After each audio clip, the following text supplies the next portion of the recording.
NGT बद्दल बघू आपण आता. आता एनजीटी आपल्या सिलेबसला नाहीये, बट पर्यावरणाचा जो ऍक्ट आहे त्याच्या अँगलनं आपल्याला प्रश्न विचारला जाऊ शकतो. ओके.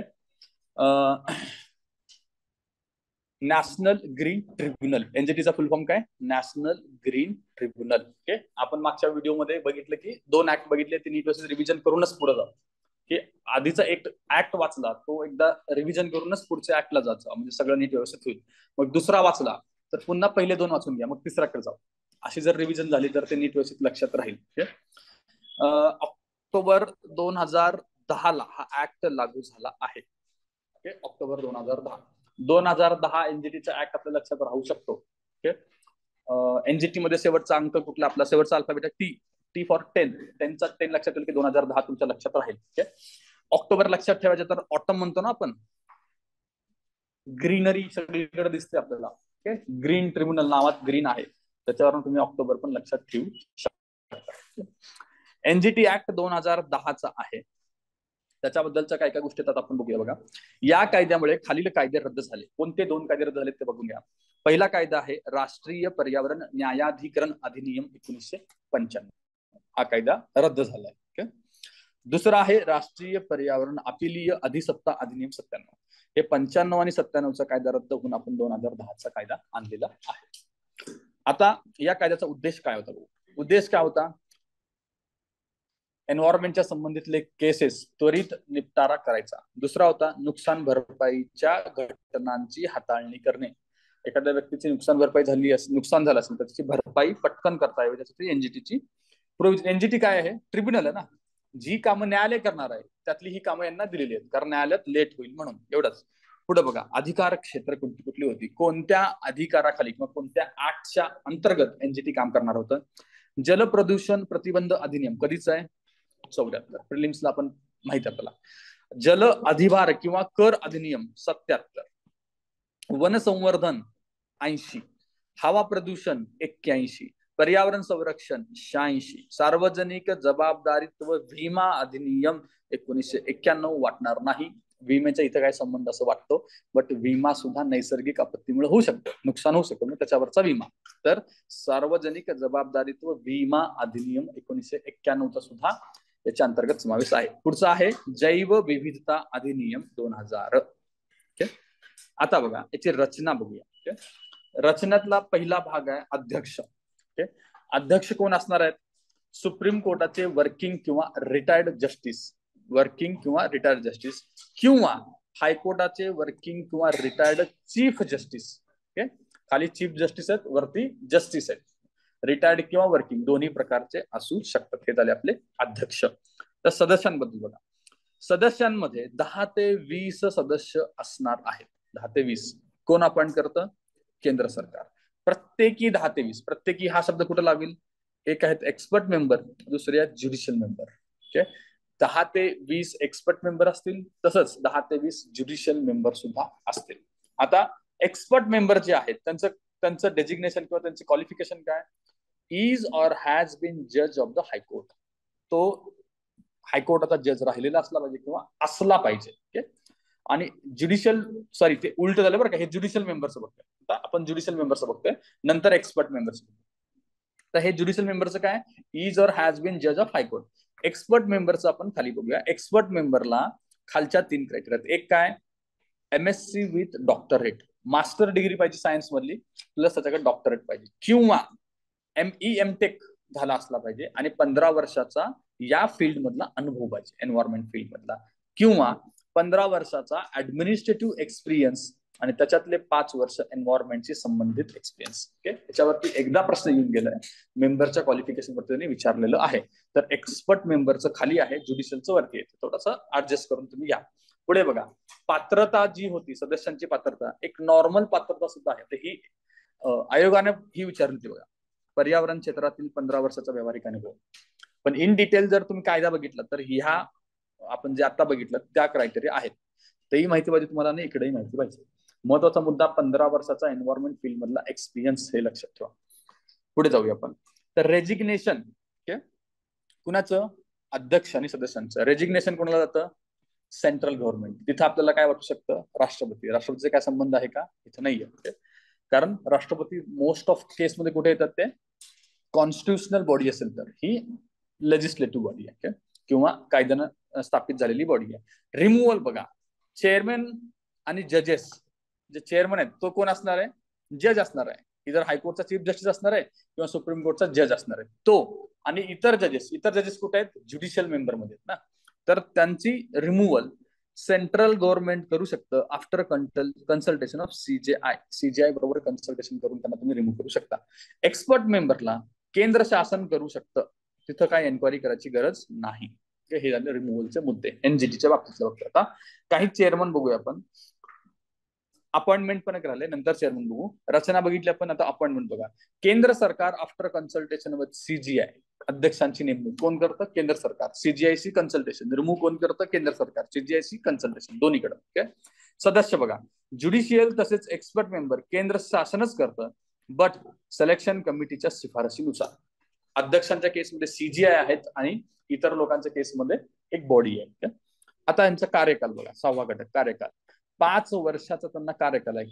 किंवा जज ऑफ सुप्रीम कोर्ट असेल तर त्याचं वय 70 असलं पाहिजे. जज ऑफ हायकोर्ट असेल तर वय 67 असलं पाहिजे. आणि एक्सपर्ट मेंबरचं वय 65चं लिमिट आहे. या वर्षानंतर तुम्ही काम करू शकत नाही. 70, 67, 65 हे त्यांच्या त्या कार्यकालाचा वर्ष आहेत. आता चेअरमन बघा, पहिला चेअरमन एनजीटीचा कोण होते? न्यायमूर्ती लोकेश्वर सिंह पंत. दुसरे होते न्यायमूर्ती स्वतंत्र कुमार. आणि आता सध्या म्हणजे तेव्हा मी दिलं तेव्हा आदर्श कुमार होते. आता तुम्ही इथं लिहून घ्या 2023 मध्ये कोण आहेत ते सर्च करून तुम्ही लिहून घ्या. ओके. करंट मध्ये चेंज झाले असतील तर, नाहीतर करंटच्या नोट्स मध्ये ते एनिवे येणारच आहे. पुढे एनजीटी बद्दल बघा. एनजीटी मध्ये या कायद्यामध्ये 2010च्या कायद्यामध्ये शिक्षा किती आहे? जर या कायद्याचे तुम्ही उल्लंघन केलं तर शिक्षा 3 वर्षाचा कारावास आणि 10 करोड रुपयाचा दंड आहे. दंड 10 करोडचा. ओके. आणि कंपनीने जर गुन्हा केला असेल तर कंपनीला 25 करोडचा दंड आहे. 25 करोड पर्यंतचा दंड आहे. ओके. कैद नाही. कंपनीला कुणाला तुम्ही शिक्षा देणार? कंपनीत खूप सारी व्यक्ती असतात. ओके. त्यामुळे कंपनीला दंड आहे. आता तक्रारदार कोण देऊ शकतं? लोकस स्टँडी प्रिन्सिपल नाही लागत. ओके. लोकस स्टँडी म्हणजे काय? माझ्यावरती गुन्हा झाला तर मी जाऊ शकतो, तर तो इथे लागू होणार नाही. ओके. अपघात झालेली व्यक्ती जाऊ शकते का? ऑफकोर्स जाऊ शकते. नुकसान झालेल्या मालमत्तेचा मालक तक्रार करू शकतो. अपघातात मृत्युमुखी पडलेल्या व्यक्तीच्या वतीने एखादा कायदेशीर प्रतिनिधी ऑफकोर्स आहे. या क्षेत्राशी निगडीत संस्था सुद्धा जाऊ शकते. म्हणजेच काय झालं? हे लोकस्टँडी प्रिन्सिपलच्या विरोधात. लोकस्टँडी आणि पीआयएलचा फरक आपण बघतो ना. पीएल मध्ये बघतो. पीएल मध्ये काय असतं? जनरली काय असतो न्यायालयीन सिस्टीम मध्ये? जो व्हिक्टिम आहे तो गेला पाहिजे. तो त्याच्या जवळचे नातेवाईक किंवा त्याच्या बाजूने वकील. बट माझा काही संबंध नसताना मी जाऊ शकत नाही. बट पीआयएल मध्ये मी ते जाऊ शकतो ना. तर हे याच्यामध्ये तक्रारदार तसे अँगल नाहीत. लोकस्टँडी नाही. या क्षेत्राशी निगडीत संस्था सुद्धा जाऊ शकते. आणि राज्य आणि केंद्र शासन सुद्धा तक्रार करू शकतं. राज्य आणि केंद्र शासन वाटू शकत नाही. आणि हे खालचं 4 नंबरचा पॉईंट पण वाटू शकत नाही. तो लक्षात घ्या. पुढे कार्यपद्धती त्यांची कशी आहे बघा. कार्यपद्धती दिवाणी न्याय प्रक्रिया संहिता व पुरावा अधिनियम बंधनकारक नाहीये. ते बंधनकारक केले की पुन्हा काय होणार आहे? प्रोसिजर लांबणार आहे. त्याच्यामध्ये बंधनकारक केलं नाही. नॅचरल जस्टिस वरती काम करतात. कुठल्याही न्यायालय नॅचरल जस्टिस वरती काम करणं बंधनकारक असतं आणि केलंच पाहिजे. तर कुठल्याही न्यायालयीन सिस्टीमचा गाभा आहे. ओके. अर्ज दाखल झाल्यापासून 6 महिन्याच्या आत खटला निकालात काढला पाहिजे. किती महिन्याच्या आत? 6. आता हे 6 महिने 3 महिने खूप कन्फ्युजन करणार आहेत. तर आता इथं लक्षात ठेवा, तर एनजीटी लक्षात ठेवा. जी ला 6 लक्षात ठेवा. जी चा 6 सिमिलर दिसतंय तर 6 मंथ लक्षात ठेवू शकता. आणि एनजीटीच्या विरोधात कुठं अपील करू शकता? Supreme court. हायकोर्ट नाही. डायरेक्टली तुम्ही कुठे जाता? Supreme court. नावातच नॅशनल ग्रीन ट्रिब्युनल ना. मग तुम्ही ऑफकोर्स कुठे गेलं पाहिजे? Supreme court. आता याच्यावरती आलेले पीवायक्यू आपण बघून घ्या. पीवायक्यू मध्ये बघा 2013चा प्रश्न आहे. स्टॉकहोम परिषद कधीची आहे? 1972च्या तरतुदीच्या अंमलबजावणीसाठी हा कायदा बनवला. हे स्टेटमेंट तुम्ही काय म्हणणार आहात? बरोबर म्हणणार आहात. काय वाटू शकतं?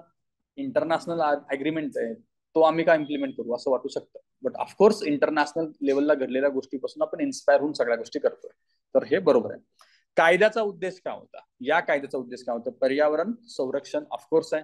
पर्यावरण संवर्धन असलं पाहिजे. वनस्पती संरक्षण असलं पाहिजे. बट जमीन संवर्धन नाही असं त्याला म्हणायचं आहे. तर कुणीही व्यक्ती जमीन संवर्धनला हो म्हणेल, कारण जमीन संवर्धन म्हणले की ते पर्यावरणाचा एक भागच आहे ना. ओके. बट 2014ला तो प्रश्न आला होता आणि त्यात आयोग जमीन संवर्धनाला नाही म्हणतोय. तर मग आयोगाला वाटतं की जमीन ही पर्यावरणापासून वेगळी आहे. 14चा घटक आहे, तर आपण काहीच करू शकत नाही. पुढे 15, पर्यावरण आणि संविधान. काय संबंध आहे पर्यावरण आणि संविधानचा? कलम नंबर 21 बघितला आपण. 21 मध्ये सगळे जे अधिकार आहेत त्याच्यात पर्यावरणाचा अधिकार येतो आपला. ओके. जीविताचा अधिकार आहे ना, त्याच्यात पर्यावरण मला पाहिजे. पुढे 32 नुसार आपण पर्यावरणाच्या हक्काची दाद मागण्यासाठी जाऊ शकतो. आणि याच्यात अजून मी काय ऍड करेन, बरोबर आहे. तर हे डीपीएसपी मधलं कलम. पुढे बघा 2017चा प्रश्न आहे. पर्यावरण संरक्षण कायदा 1986 लागू कधी आहे? 19 नोव्हेंबर 1986, इंदिरा गांधी जयंती. ओके. आता ते लक्षात कसं ठेवलं बघा, इंदिराजींची जयंती आली तर मोस्ट ऑफ लोकांच्या डीपी वरती इंदिराजींचा फोटो येतो. एक सगळ्यात फेमस फोटो कुठला असतो? इंदिरा गांधी त्यांच्या डेस्क वरती बसलेत आणि सगळे नेत्याचे उभे आहेत, है ना. One man army in the parliament म्हणायचे ना त्यांना, इंदिरा गांधीला काय म्हणायचे? One man army in the parliament. Okay. She was indeed one man army in the parliament. तुम्ही जेव्हा हिस्ट्री बघतो तेव्हा तुम्हाला कळेल. ओके. आयन लेडी उगाच म्हणत नाही त्यांना. ओके. तर डीपी इथं मी लक्षात ठेवलं. डीपीची कोड कशी होती? 19 D1P9. डीपी लक्षात ठेवू शकतो. पुढे, कोणाला इजा पोहोचत असेल तर पदार्थ धोकादायक मानला जातो, असा प्रश्न 2015ला आला. डेफिनेशन कुठे होती आपली? कलम नंबर 2E. ओके. एंडेंजर लक्षात ठेवलं. ओके. किंवा आपण इलेक्ट्रॉनिक वस्तू लक्षात ठेवत्या. त्याच्यामध्ये काय? धोकादायक पदार्थ किंवा हजार्डस सबस्टन्सेस, या गोष्टींना धोका पोहोचवणारा पदार्थ. कुणाला कुणाला? मनुष्याला, वनस्पतींना, मालमत्तेला आणि सूक्ष्म जंतूंना. आपल्याला इथं काय वाटू शकतं? मालमत्ता नाही वाटू शकतं. त्यामुळे आपण एक्झाम्पल काय लक्षात ठेवलं? ताजमहल लक्षात ठेवलं. 16, पर्यावरण या शब्दात काय अंतर्भूत होते? पर्यावरणात काय अंतर्भूत? कलम किती आहे? कलम number 2A. A for atmosphere आणि पर्यावरणाचं आपण कनेक्शन जोडलेलं होतं. नॉन लिव्हिंग कॉम्पोनंट सुद्धा येणार आहेत का? लिव्हिंग, नॉन लिव्हिंग दोन्ही येणार आहेत. लिव्हिंग कॉम्पोनंट खाली आहे. आणि एनर्जी कॉम्पोनंट आहे का? ऑफकोर्स आहे. बघितलं ना आपण पर्यावरणाचा अभ्यास करताना आपण ते ऊर्जेचे मनोरे, वस्तुमानाचे मनोरे, संख्येचा मनोरा, हे सगळे मनोरे आपण बघतो. तर याच्यावरनं सुद्धा आपल्याला एकदा येऊ शकतं. म्हणजे काय? इंटर रिलेशनचा जो घटक आहे, लिव्हिंग आणि नॉन लिव्हिंग म्हणजे इंटर रिलेशन कुठल्या माध्यमातून होतं? एनर्जीच्या माध्यमातून होतं. एनर्जी फ्लो होती ना तशी. तर तो मुद्दा. सोशल कॉम्पोनंटचा समावेश पर्यावरणात होत नाही. सोशल कॉम्पोनंट ऑफकोर्स नाही झाला पाहिजे. सोशल वेगळाच घटक आहे. करेक्ट आहे. त्यामुळे हे लक्षात घ्या. पुढचा मुद्दा बघा 18चा. प्रकरण 3 काय होतं आपलं? पर्यावरण, प्रदूषण, संरक्षण, नियंत्रण आणि निर्मूलन. प्रकरण 2 काय होतं? सेंट्रल गव्हर्नमेंटचे पॉवर्स. ओके. तर मग प्रकरण 2 मध्ये कलम किती होती आपली? 3 ते 6 होते. ओके. आता इथे किती आहेत? 7 ते 17. 7 ते 17 लक्षात ठेवा. असा त्यांनी प्रश्न विचारला होता कलमांबद्दलचा. 2016चा प्रश्न बघा. केंद्र सरकारच्या विरोधात अपील कुठे करू शकतो आपण? NGT. ओके. आणि कलम काय होतं बघा? NGT ऍक्ट 2010 मधील कलम नंबर 16G नुसार तुम्ही हे अपील करू शकता. इतक्या डेप्थ मध्ये विचारणार नाही, जरी विचारलं तरी 16G लक्षात ठेवा. ओके. आता केंद्र शासनाच्या निर्देश देण्याचा अधिकार कुठं होता? कलम 5 मध्ये होता. ओके. तोच प्रश्न 19ला रिपीट झालाय. कलम 5 मध्ये ते निर्देश देऊ शकत होते. आपण बघितलं निर्देश, एक तर तुला ती कंपनी बंद कर किंवा तुझं पाणी आणि वीज बंद कर, हे सगळे निर्देश होते आपले. ओके. पुढचा घटक आता असं जोडायला लावला, असा घटक येऊ शकतो बघा. 11 काय होतं? नमुने घेण्याचा मुद्दा होता. ओके. 12 काय होता? प्रयोगशाळा. डन लक्षात ठेवलं आपण, एक्सपेरिमेंट डन. 14 काय होतं? जो विश्लेषक आहे, अनालिस्ट आहे, त्या अनालिस्टचा रिपोर्ट आपण एव्हिडन्स म्हणून पकडायचो. आणि 16 काय होतं? कंपनीने केलेला अपराध. कंपनीने केलेला अपराध पण आपण पाहिला आहे. शिक्षा बघा. एन्व्हायरमेंट ऍक्ट नुसार शिक्षा किती होती? 5 वर्षापासून ते 1 लाख रुपयेपर्यंतचा दंड होता. आणि जर उल्लंघन तुम्ही चालूच ठेवलं तर दिवसाला किती होता? 5,000. आणि असं 1 वर्षानंतर पण तुम्ही चालू ठेवलं तर किती? 7 वर्ष कारावास. NGT बघा 2010 ची स्थापना आहे. एक्झॅक्ट काय? ऑक्टोबर 2010. ऑटम आपण लक्षात ठेवलं. ओके. पहिले अध्यक्ष कोण आहेत? लोकेश्वर सिंह पंत. ओके. तर अशा प्रकारे पर्यावरणाचे काही PYQ आहेत. अजून डिटेलमध्ये आपण PYQ बघणार आहोत. तर पुढे आपण जाऊया. पुढचा आपला घटक आहे prevention of corruption act 1988. Okay. Prevention of corruption act September 1988 ला लागू झालेला आहे.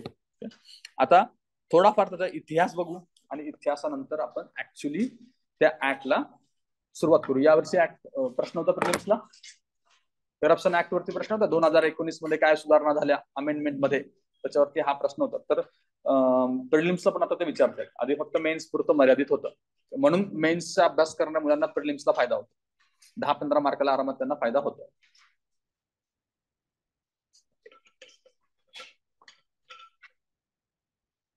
इंडियन पिनल कोड मध्ये सेक्शन 161 ते 165A मध्ये करप्शनच्या संबंधितल्या प्रोव्हिजन होत्या. ओके, 161 पासून 165 लक्षात ठेवा. त्याच्यानंतर त्या प्रोव्हिजन कमी पडतायत म्हणून आपण काय केलं, भ्रष्टाचार प्रतिबंधक कायदा 47 ला आणला. आता आधीच कळलं होतं की आता इथून पुढे भ्रष्टाचार वाढणार आहे. 47 ला स्वतंत्र झालं ना आपण, पण भ्रष्टाचार प्रतिबंधक कायदा आपण आणला. पुढे 1962 ला संथानाम समिती स्थापित झाली होती आणि त्यांनी शिफारशी केल्या. 64 शिफारशी असतील त्यांच्या, है ना. तर त्यांच्या शिफारशीनुसार वरील कायद्यात आपण सुधारणा केल्या आणि भ्रष्टाचार प्रतिबंधक कायदा 1988 आला. करेक्ट आहे. IPC कलम 161 ते 65A, त्याच्यानंतर ऍक्ट 47 चा आणि संतानाम समिती 1962 ची, आणि त्याच्यानंतर आताचा आपला 88 चा ऍक्ट आणि 2019 मधली अमेंडमेंट. पुढे अजून बघा, United nations convention against corruption 2005 वर भारताने 2011 मध्ये स्वाक्षरी केलेली होती. कन्व्हेन्शन कधीचं आहे? 2005 चं. हे सुद्धा आपल्याला माहिती पाहिजे. करप्शन हा मुद्दा आला आणि ते करप्शनचा निबंध आला, तर या गोष्टी जर आपण ऍड केल्या तर अधिक इफेक्टिव्ह आपला निबंध होईल. आणि आपण कधी अमान्य केलंय? 11. तर RTIचं 2005चं वर्ष लक्षात राहिलं तर आपण ते लक्षात राहिलं. आणि 11ला अण्णा आंदोलन होतं, अण्णा आंदोलनामुळे पण तुम्ही ते लक्षात ठेवू शकता. पुढे बघा, या कन्व्हेन्शन नुसार 2018 मध्ये 1988च्या ऍक्ट मध्ये सुधारणा करण्यात आल्या. 2018 मध्ये याच्यात सुधारणा केल्या. कशानुसार? यावरच्या कन्व्हेन्शनला अनुसरून आपला कायदा बनवायचा होता 2005च्या कन्व्हेन्शन नुसार. त्यामुळे 2018ला आपण सुधारणा केल्या आणि त्या आपल्याला लागू झाल्या होत्या 19ला. आपण बघितलं. हे आतापर्यंतचा या ऍक्टचा इतिहास आहे. पुढे बघा, कायद्याची उद्दिष्ट काय होती? भ्रष्टाचार विरोधी कायद्याची कार्यकक्षा वाढवणे. ऑफकोर्स आहे, जसा जसा कायदा का आपण बनवतो नंतर त्याची कार्यकक्षा वाढवणे, अधिक जास्त तो चांगला करणे. लोकसेवकांमधील भ्रष्टाचार विरुद्ध परिणामकारक उपाययोजना करणे, हे पण बरोबर आहे. आणि तिसरा मुद्दा, लोकसेवक संज्ञेची व्याप्ती वाढवणे. लोकसेवकांमध्ये कोण कोण येतं याची पण त्यांनी आता व्याप्ती वाढवलेली आहे. या 3 उद्देशांना हा कायदा आपण लागू केला होता. पुढे बघू, प्रकरण किती आहेत बघा याच्यामध्ये. 1, 2, 3, 4, 4A आणि 5, म्हणजे एकूण 6 प्रकरण आहेत. याच्यातलं प्रकरण 4A 2018च्या अमेंडमेंट नुसार ऍड झालेला आहे. ए मधूनच कळतं ना, अमेंडमेंट वाल्या गोष्टी आपल्याला लक्षात येतील. आता पहिलं जे प्रकरण आहे त्याचं नाव काय होतं? ऑफकोर्स काय असणार आहे? प्रिलिमिनरी किंवा प्रारंभिक म्हणतो. त्याच्यात 1 आणि 2 कलम असणार आहेत. पुढे बघूया, अपॉइंटमेंट ऑफ स्पेशल जज कुठे आहेत? कलम नंबर 3 आणि 6 मध्ये. अपराध आणि शिक्षा कलम नंबर 7 आणि 16 मध्ये. इन्व्हेस्टिगेशन कलम नंबर 17 ते 18 मध्ये. मालमत्तेची जप्ती 18A मध्ये नवीन ऍड केले ना. मालमत्तेची जप्तीला आपण इंग्लिश मध्ये काय म्हणतो? Asset attachment. न्यूज मध्ये आपण बघतो ना, सरकार काय करतं? अपराधाची सगळी संपत्ती अटॅच करतं गव्हर्नमेंटला. तर A फॉर अटॅच तुम्ही लक्षात ठेवू शकता. मालमत्तेची जप्ती 18A. खटल्यासाठी मंजुरी व संकीर्ण 19 ते 31. अशा प्रकारे एवढे सगळे प्रकरण आपण 1 बाय 1 बघूया. इंटरेस्टिंग आहे बघा. आताच आपल्याला प्रोव्हिजन माहिती पाहिजे म्हणजे उद्या काम करणं सोपं जातं. प्रकरण 1 काय आहे? प्रिलिमिनरी, प्रारंभिक. ओके, कलम नंबर 1 ची व्याप्ती कुठपर्यंत आहे? संपूर्ण देश तर आहेच, त्याच्या पुढे भारताबाहेरील सर्व नागरिक येणार आहे. भारताचा नागरिक आहे पण बाहेर आहे तरी तो सुद्धा समावेश. आतापर्यंतच्या बघितलेल्या ऍक्ट मध्ये हा पहिला ऍक्ट आहे की जो NRI ला सुद्धा समाविष्ट करतो. ओके, ऑफकोर्स केला पाहिजे ना, कारण तर तू भारताच्या बाहेरून इथं करप्शन करत असेल तर तू सुटला नाही पाहिजेस, त्याला पकडलं पाहिजे. आता अनटचेबिलिटी मध्ये का नाही टाकलं? भारताच्या बाहेर राहून तसा गुन्हा करण्याची शक्यता कमी आहे, बरोबर आहे. आणि प्लेस हा घटक आपण टाकला होता ना, प्लेस, स्थान मध्ये आपण बाहेरच्या देशाची जमीन देऊच शकत नाही. त्याच्यामध्ये तर नाहीये, तर याच्यात आहे. आता कलम नंबर 1 कलम नंबर 2 मध्ये व्याख्या बघू आपण. पहिलं काय आहे? A for election. इलेक्शन म्हणलं की आनंदी आनंद है ना. आपल्याकडे उत्सव आहे. ओके, जे इलेक्शन आले की ते बाहुबलीचा डायलॉग होतो, उत्सव की तयारी करो, तशा प्रकारच्या गोष्टी आपल्याकडे असतात. ओके, बी काय आहे, पब्लिक ड्युटी. ओके, सी बघा, सी सगळ्यात महत्वाचा आहे, लोकसेवक किंवा पब्लिक सर्वंट. किती वेळा बघा, 12, 14 त्याच्यानंतर सुद्धा खूप वेळा आलेला आहे. लोकसेवकाला आपण सिव्हिल सर्वंट पण म्हणतो ना. मग सिव्हिल सर्वंटचा सी घेतला तर तुम्ही सी ला जोडू शकता. करप्शनचा सी, सिव्हिल सर्वंटचा सी आणि कलम नंबर 2C हे तुम्ही लोकसेवकाला जोडू शकता. डी काय आहे, अनुचित फायदा म्हणजे अनड्यू अडव्हान्टेज. अनड्यू अडव्हान्टेज कसं घेतात लोकसेवक, पैशाची डिमांड करतात ना, तर डी फॉर डिमांड लक्षात ठेवा, demand for money. Okay, this is undue advantage, त्याच्यावरून तुम्हाला डी लक्षात राहील. ओके, पुढे आता सी वाली जी डेफिनेशन आहे खाली एक्सप्लेन केली बघा. सी वाली डेफिनेशन, लोकसेवकामध्ये कोण कोण येतं, कोण कोण येतं, सहकारी सोसायटीतील अध्यक्ष, सचिव, इतर अधिकारी सुद्धा ह्याच्यात येतात. ओके, निबंधक सुद्धा येतो, आपला एमपीएससी मधून पोस्ट असते निबंधकाची, ती सुद्धा येते. सभासद आणि सदस्यांचा समावेश मात्र याच्यात होत नाही. सभासदांचा काय समावेश आहे, ते काय तिथं काम करतायत का, नाही, ते सभासद आहेत. ओके, त्यामुळे सभासदांना इलिमिनेट करायचं. ओके, जर लोकसेवकात कोण कोण येतं असा प्रश्न आला तर सभासदांना आपल्याला इलिमिनेट करायचं, हे लक्षात घ्या. पुढचा मुद्दा, विशेष न्यायाधीश.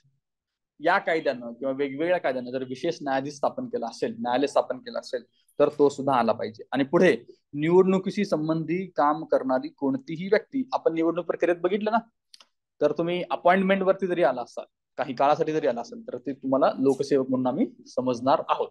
आता काहीतरी टेक्निकल गोष्टी लागतात आपल्याला इलेक्शनच्या वेळेस, तर आपण प्रायव्हेट हेल्प घेतो ना, तर त्या प्रायव्हेट हेल्प वाल्यांना सुद्धा आपण तेवढ्या पुरतं लोकसेवक कन्सिडर करतो. हे 3 मुद्दे लक्षात ठेवण्यासारखे आहेत. बाकीचे मुद्दे कॉमन सेन्स वाले. बघा, पहिला मुद्दा काय आपला, सार्वजनिक कर्तव्य करणारी कोणतीही व्यक्ती, मग ती पॉलिटिशियन असेल, अधिकारी असेल किंवा कोणी पण असेल. ओके, सार्वजनिक कर्तव्य करणारी व्यक्ती. सार्वजनिक म्हणजे काय, पब्लिक वर्क करणारे. ओके, एनजीओ पण करतात ना, पण ते नाही याच्यात येणार. सार्वजनिक सरकारी काम करणार आहे, जरा जास्त लक्षात घ्या, सरकारी काम करणार. ओके, पुढे स्थानिक संस्थेत वेतनावरती काम करणारे, लोकल गव्हर्नमेंट मध्ये काम करणारे. आता इथं बघा, इथे सरकारचा रेफरन्स येतो, बरोबर आहे, स्टेट गव्हर्नमेंट आणि सेंट्रल गव्हर्नमेंट. मग लोकल गव्हर्नमेंट खाली देण्याचा मुद्दा काय होता, लोकल गव्हर्नमेंट सरकारमध्ये येतं का नाही, लोकल गव्हर्नमेंटला आपण गव्हर्नमेंट म्हणत नाही. There are only 2 types of government, central government, state government. म्हणून आपण लोकल अथॉरिटी, लोकल बॉडीज असं नाव म्हणतो. वाय नॉट लोकल सरकार, लोकल गव्हर्नमेंट म्हणतो का आपण, नाही, दे आर नॉट सरकार. आपल्या देशात 2च सरकार आहेत, एक सेंट्रल आणि स्टेट. त्यामुळे त्यांनी मुद्दा म्हणून स्थानिक संस्थेचे वेतनावरती काम करणारी व्यक्ती. पुढचा मुद्दा, सरकारच्या कंपन्या, महामंडळे मध्ये काम करणाऱ्या व्यक्ती.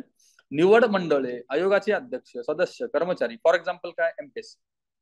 हे आयोगच आहेत ना, ते सुद्धा. किंवा एखाद्या गोष्टीचं इन्व्हेस्टिगेशन करण्यासाठी तुम्ही समिती आणि आयोग नेमले, तर ते सुद्धा येणार. त्याचे मेंबर सुद्धा याच्यात येणार. विद्यापीठांचे कुलगुरू, प्राध्यापक, शिक्षक यांचा सुद्धा याच्यात समावेश होतो. शासनाचा निधी मिळणाऱ्या संस्थेतील कर्मचारी सुद्धा, एखादी एनजीओ आहे ती शासनाकडे निधी घेते, तर त्यांचा सुद्धा समावेश लोकसेवकांमध्ये होतो. ओके, पुढे बघा, प्रत्येक ऍक्ट वरती एक सोपा, एक अवघड अशा प्रकारची एक पद्धत असते. ओके, तर आता लोकसेवकामध्ये कोण येईल, हे सिंपल कॅटेगरीतला प्रश्न झाला. मग एखादा कलम विचारला तर बरं अवघड कॅटेगरीतला प्रश्न झाला. ओके, ऍटलीस्ट आपण सिंपल तरी अजिबात नाही चुकलो पाहिजे.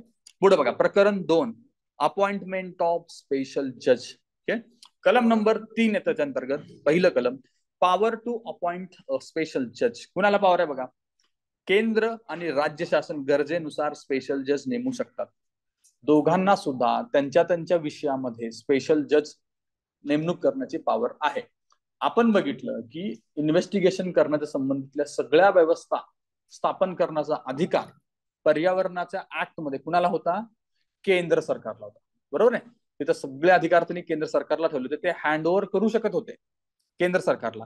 फक्त 2 कलमांचं ऑब्जेक्शन होतं, ते 2 तुम्ही करू शकत नाही. कलम 3 प्राधिकरण आणि कलम 25 सोडून ते सगळे करत होता.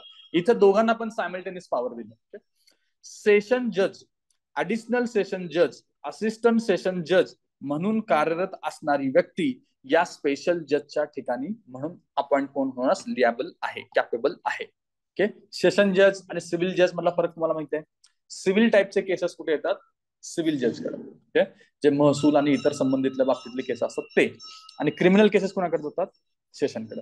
तर जो क्रिमिनलच्या बाबतीतला जो सेशन जज आहे तो किंवा ऍडिशनल सेशन जज किंवा असिस्टंट सेशन जज यांची अपॉइंटमेंट स्पेशल जज म्हणून या केससाठी होऊ शकते. ओके, पुढे म्हणजे आता हे काय असं नवीन व्यक्ती बसवतात असं नाही, जो ऑलरेडी आहे त्याच्याकडे हा एक्स्ट्रा भार देतो की तुला हे पण करायचं, तू या बाबतीतला स्पेशल जज आहेस. ओके, पुढे बघा कलम 4 बघू आपण. कलम 3 बघितलं, विशेष न्यायाधीशाने चालवायचे खटले. तर विशेष न्यायाधीश वरती अपॉइंटमेंट बघितली आपण कलम 3 मध्ये.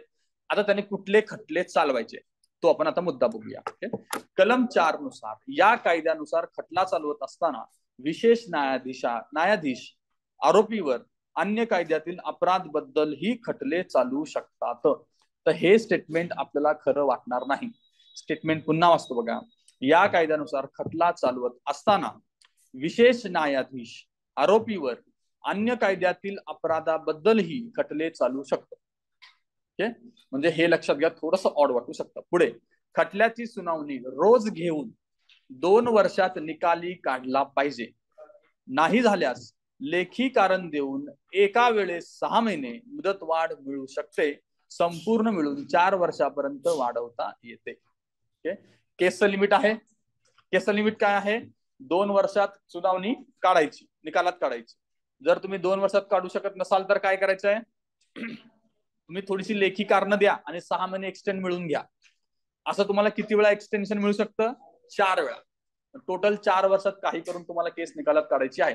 एनजीटीच्या केसमध्ये किती दिवसात निकाल काढायची होती? 6 महिने. तर या गोष्टी लक्षात ठेवा लागतात आणि ते विचारतात, त्यामुळे एक्सेल सीट बनवून ठेवा आणि कंपॅरिझन तुम्हाला लक्षात राहील. आता कलम नंबर किती आहे? 4 है ना. कलम नंबर 4 मधली डेफिनेशन असल्यामुळे 2+2 टोटल 4 वर्षाचा कालावधी लक्षात राहू शकतो. एनजीटीला आपण कसं लक्षात ठेवतं? जीला 6 लक्षात ठेवतं, 6. कलम नंबर 5 कडे आपण येऊया. विशेष न्यायाधीशांचे अधिकार आणि काय पद्धती असणार आहेत. क्रिमिनल लॉ अमेंडमेंट ऑर्डिनन्स 1944 नुसार जिल्हा न्यायाधीशांचे अधिकार वापरतील. क्रिमिनल लॉ अमेंडमेंट ऑर्डिनन्स 1944 नुसार जिल्हा न्यायाधीशांचे अधिकार वापरतील. कोण? इथं अपॉइंट झालेला जज. ओके, न्यायालयाचे नसून न्यायाधीशांचे अधिकार संबंधित हे कलम आहे. मोस्ट ऑफ केस मध्ये आपण विशेष न्यायालय असं बघू. या केसमध्ये काय विशेष न्यायाधीश आहे, हे त्यातलं कन्फ्युजन दूर करा. त्याला अधिकार विशेष न्यायाधीशाचे दिलेत, विशेष न्यायालयाचे नाही. पुढचा मुद्दा कलम 6 खटला संक्षिप्तपणे चालवण्याचा अधिकार. खटला संक्षिप्तपणे चालवण्याचा अधिकार अजून आपण याच्या आधीच्या एका ऍक्ट मध्ये बघितलंय. कुठला ऍक्ट होता? Civil protection of civil right act. Okay, काय कंडिशन होती? 3 महिन्याची कंडिशन होती. आणि कलम किती होतं? 15, आर्टिकल 15. 3 आणि 15च्या रेंज मध्ये आपण ते लक्षात ठेवलं होतं. ओके, याच्यामध्ये बघा खटला संक्षिप्तपणे चालवण्याचा अधिकार. पहिला पॉइंट आहे इसेन्शियल कमोडिटीज ऍक्ट 1955 मधील काही गुन्ह्यांसाठी खटला तुम्ही संक्षिप्तपणे चालू शकता. तिथे फक्त 3 महिन्याची कंडिशन होती ना, इथे तुम्ही स्पेसिफिकली मेन्शन केलंय हेच खटले तुम्ही संक्षिप्तपणे चालू शकता. पहिला काय? इसेन्शियल कमोडिटीज ऍक्ट 1955 अंतर्गतच्या गोष्टी. ओके, अशा खटल्यात शिक्षा 1 वर्षापेक्षा जास्त नसेल. 1 वर्षापेक्षा जास्त शिक्षा नसली पाहिजे. म्हणजे 1 वर्ष किंवा 1 वर्षापेक्षा कमी शिक्षा असणाऱ्या केसेसच तुम्ही इथे संक्षिप्तपणे चालू शकता. म्हणजे काय? नाही चालवणार तर रेग्युलर चालू. संक्षिप्तपणे चालवण्याचा उद्देश काय आहे? खटला लवकर निकाली निघाला पाहिजे, एवढाच उद्देश असतो. परंतु खटल्या दरम्यान न्यायाधीशांना वाटले की शिक्षा 1 वर्षापेक्षा जास्त द्यावी लागेल, तेव्हा दुसऱ्या पद्धतीने सुद्धा खटला चालू शकता. कॉमन सेन्स आहे. दुसरा बघा, संक्षिप्त खटल्यात शिक्षा एका महिन्यापेक्षा कमी कारावासाची असेल, म्हणजे 1 महिन्यापेक्षा कमी आणि दंड तुम्हाला 2,000पेक्षा कमी आहे तर अपीलच करता येत. नो अपील फॉर धिस केस. आपल्याला चुकीचं वाटू शकतं, असं कसं काय? अपील करता आली पाहिजे, शिक्षा किती पण असू दे, पण ही तरतूदच त्याच्यामध्ये आहे. 1 महिन्यापेक्षा कमी आणि 2,000 शिक्षा. ते इनडायरेक्टली म्हणतात की महिनाभर तर काढून बघा ना, काय फरक पडतो. तर तिथं अपीलाची केस नाही आपल्याकडे. पुढे अपराध आणि शिक्षा. प्रकरण 3 बघू आपण. अपराध आणि शिक्षा. कलम नंबर 7 सगळ्यात महत्वाचा कलम आहे. लोकसेवकाने लाच घेणे. 7 मध्ये आहे ते, लोकसेवकाने लाच घेणे. आता मी 7 ला हेवनशी जोडतो नेहमी. 7 लक्षात आले की मला हेवन लक्षात येतं. ओके, मी काय लिहिलंय? लोकसेवकाने लाच घेऊन स्वतःच हेवनच बनवतो, बरोबर आहे.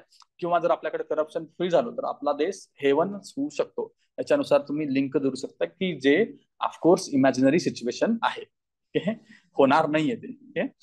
आता अजून एक तुम्ही महाभारतातली केस बघा, तुम्हाला गोवर्धन पर्वताची केस आठवते का, म्हणजे स्टोरी ते काय अँटी करप्शन स्टोरी येते, बघितलं का तुम्ही. त्यात काय मुद्दा होता, गोवर्धन पर्वतावरती इंद्रदेवाला आराध्य दिलं जायचं, इंद्रदेवाचं नामस्मरण केलं जायचं, त्याला पूजा अर्चा त्याची केली जायची. मग कृष्णाने काय चॅलेंज केलं, अरे इंद्रदेवाची पूजा करण्यापेक्षा काय करा की गोवर्धन पर्वतावरची जी झाडं आहेत किंवा तुमची जी गायी आणि वासरं वगैरे आहेत ती सगळी कुठे चरतात, गोवर्धन पर्वतावरती. म्हणजे गोवर्धन पर्वत तुम्हाला फूड देते, तर तुम्ही काय करा याची पूजा करा इंद्रापेक्षा. मग हे झाल्यानंतर मग लोक काय करायला लागले, इंद्राची पूजा करणं सोडून दिले आणि कुणाची पूजा झाली, गोवर्धन पर्वतावरती झाडांची आणि त्या पर्वताची. मग साहेब खवळले, साहेब नेहमी खवळतात, लहानपणी आपण स्टोरीज बघतो ना इंद्रांची, लगेच वज्र पिजर काढतात ते, मग ते खवळलेच आहे. मग ते खवळल्यानंतर त्यांनी ठरवलं की त्यांना आपण धडा शिकवायचा. त्यांनी काय केलं, सगळ्यात मोठ्या प्रमाणातला पाऊस जेवढा पाडता येईल तेवढा पाडला. मग त्या संरक्षणाला कृष्णाने संरक्षण कसं दिलं लोकांना, सगळ्यांना त्या गोवर्धन पर्वताखाली आणलं आणि करंगळीवरती पर्वत उचलला. ही स्टोरी आहे. मग तिचा अर्थ काय की एका करप्शन सिस्टीमच्या विरोधात प्रोटेक्शन करणारा हिरो म्हणून तो हळूहळू पुढे येत होता. ते करप्शनच ना, म्हणजे काय, तू लाच दे तर तुझं काम करतो ना, त्याची पूजा करणं, त्या काळात पूजा होती, पूजा करा मगच संरक्षण, नाही तर नाही, अशा प्रकारचं ते करप्शन आहे. की आजकाल आपल्या मंदिरात पण सापडतं, ते पुजारी लोक जे असतात ना, आपल्या महात्मा फुले काय म्हणतात, तुमचं कनेक्शन डायरेक्ट आहे ना, देवाशी तुमचं कनेक्शन डायरेक्ट आहे, यांच्या मधल्यांचा काय संबंध आहे, नसायला पाहिजे. तर तो तसा, मी महाभारत जर इंटरेस्टिंग वाचलात ना, खूप भारी भारी गोष्टी तुम्हाला महाभारत आणि गीतेत सापडतात, कधी वाचलात. आणि अजून एक सजेस्ट करतो की तुम्ही युट्यूबवरती जाऊन अनेक लोकांना सर्च करून बघा, आहे तर सांगणारे, पण रजनीश ओशो यांना एकदा सर्च करा. Is very capable person. 1980च्या दशकात ते खूप गाजलेले होते. त्यांचा एक मेसेज समाजात वेगळा आहे, बट ज्यांना माहिती नाही ते त्यांचं आहे. जर खरा जो तुम्हाला समज असेल, इंटेलेक्च्युअल व्यक्ती असेल तर त्यांना ऐकणार. त्यांचे फॉलोअर्स बघा, खूप जास्त इंटेलेक्च्युअल लोक होते. कुठला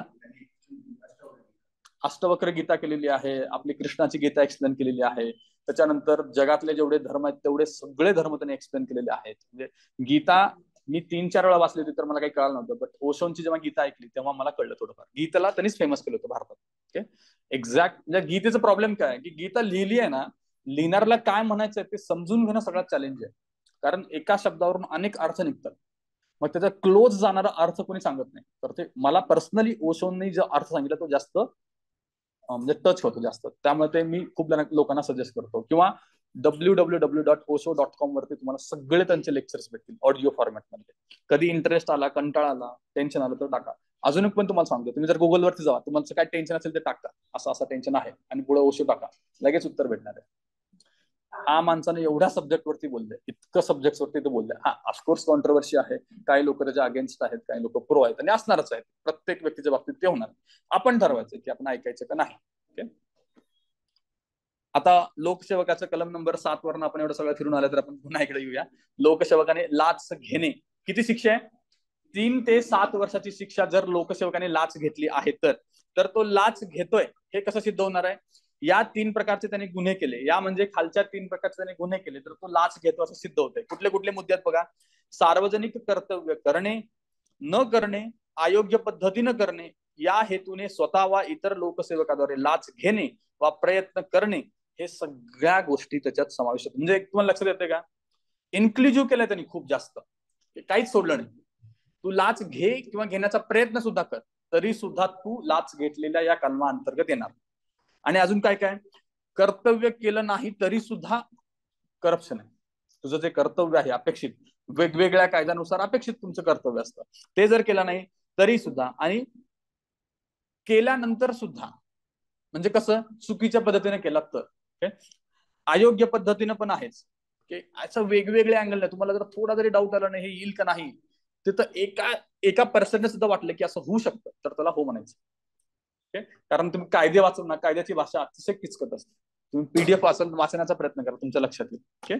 पुढचा मुद्दा बघा, वरील प्रकारे कार्य केले म्हणून लाच घेणे, प्रयत्न करणे, हा सुद्धा गुन्हा आहे. म्हणजे काय, मी माझं सार्वजनिक कर्तव्य केलंय म्हणून लाच दे, हे सुद्धा आलं. किंवा करत नाही म्हणून पण लाच दे, या सगळ्या गोष्टींचा सुद्धा समावेश करप्शन मध्ये येतो. पुढे, एखाद्या लोकसेवकाचे कर्तव्य करण्यापासून परावृत्त करणे, हे सुद्धा लाच आहे. एखादा ऑफिसर आहे, त्याचा वरचा ऑफिसर म्हणतो की हे तू काम करू नकोस, मग तो वरचा ऑफिसर सुद्धा या करप्शनच्या अंतर्गत, या कलमांतर्गत दोषी असणार आहे. ओके. आता कलम नंबर 7A कडे जाऊया आपण. वैयक्तिक प्रभावाचा वापर करून लोकसेवकावरती प्रभाव टाकून गैरफायदा घेणे, हे सगळ्यात जास्त आपल्याकडे चालतं है ना. आपल्याकडची पद्धतच आहे बघा ती. एखाद्या व्यक्तीला विचारलं की लगेच सुरू करतो, हे साहेब माझ्या ओळखीचे, ते साहेब माझ्या ओळखीचे, सगळा ओळखीचाच गोंधळ आहे. लोकशाहीमध्ये असल्या गोष्टी नसल्या पाहिजे. Then there is a rule of law. ओळखीची काहीच गरज नसली पाहिजे ना. प्रत्येक व्यक्ती should be treated as equal, equality before law. तर ते हायपोथेटिकल असतात. वैयक्तिक प्रभावाचा वापर करून लोकसेवकावरती प्रभाव टाकणे. एक आहे अफेक्टला लक्षात ठेवलं. 7A चा मी अफेक्ट है ना, अफेक्ट म्हणजे प्रभाव, तसं लक्षात ठेवू शकता. याची शिक्षा सेम आहे, 3 ते 7 वर्ष आणि द्रव्यदंड. ओके. पुढं 8ला काय, लोकसेवकास लाच देणे सुद्धा गुन्हा आहे. बरोबर आहे. 7 काय होतं, लोकसेवकाने लाच घेणे होतं. आता मी सामान्य व्यक्ती सुद्धा जर लाच देत असेल तर तो सुद्धा इथे गुन्हा ठरला. आणि शिक्षा किती आहे, 7 वर्षापर्यंतची शिक्षा आहे. लिमिट काय असणार इथं, मला काही महिन्याची पण शिक्षा मिळेल आणि 7 वर्षापर्यंत मला शिक्षा मिळेल. पण लोकसेवकाला मिनिमम 3 वर्ष आहे जर अपराध सिद्ध झाला तर, 3 ते 7 वर्ष. हा फरक लक्षात ठेवा. यामध्ये लाच देण्याचे प्रॉमिस करणे सुद्धा समाविष्ट होतो. साहेब काम करा देतो, हे सुद्धा याच्या अंतर्गत करप्शन आहे. कलम नंबर 8. 8 ची अट लक्षात ठेवा. सेम आपण 8 ला याच्या आधी पण ही टेक्निक वापरली होती. लोकसेवकास लाच दिली तरच काम होते, ही अट आपल्याकडे आहे. त्याच्यावरून आपण ही अट लक्षात ठेवू शकतो. आपल्याकडे आहे म्हणजे लक्षात ठेवण्यापुरते. ओके. बघा हा मुद्दा आहेच, पण माझा अजूनही बिलीव्ह आहे की आपल्या देशात खूप चांगले ऑफिसर्स आहेत. ओके. पर्सेंटेज कदाचित कमी असेल म्हणूनच सिस्टीम चालू आहे ना. तुम्हाला करप्शन वरती खूप सारे प्रश्न इंटरव्ह्यू येऊ शकतात. आणि करप्शन वरती जर तुम्हाला वाचायचं असेल ना, ज्यांनी काम केलं त्यांच्याकडनं वाचलेलं जास्त बेटर असतं. तर लक्ष्मीकांत देशमुख तुम्हाला माहिती असेल, कलेक्टर म्हणून रिटायर झाले. कोल्हापूरला ते कलेक्टर असताना त्यांनी भ्रूण हत्येविरुद्ध चांगलं काम केलं होतं. त्यांनी काहीतरी लक्ष्मी नावाची योजना आणली होती. त्यांनी काय केलं होतं, ते प्रेग्नन्सीच्या वेळेस स्कॅन करतात, काय म्हणतो आपण त्याला, मुलगा की मुलगी आहे पाहण्यासाठी सोनोग्राफी करतो. ते सोनोग्राफी ज्या काही मशीन्स त्यांच्या जिल्ह्यात होतात त्या त्यांनी सगळ्या एकमेकाला कनेक्ट केल्या होत्या आणि त्याचा कंट्रोल त्यांच्या कलेक्टर ऑफिसमध्ये होता.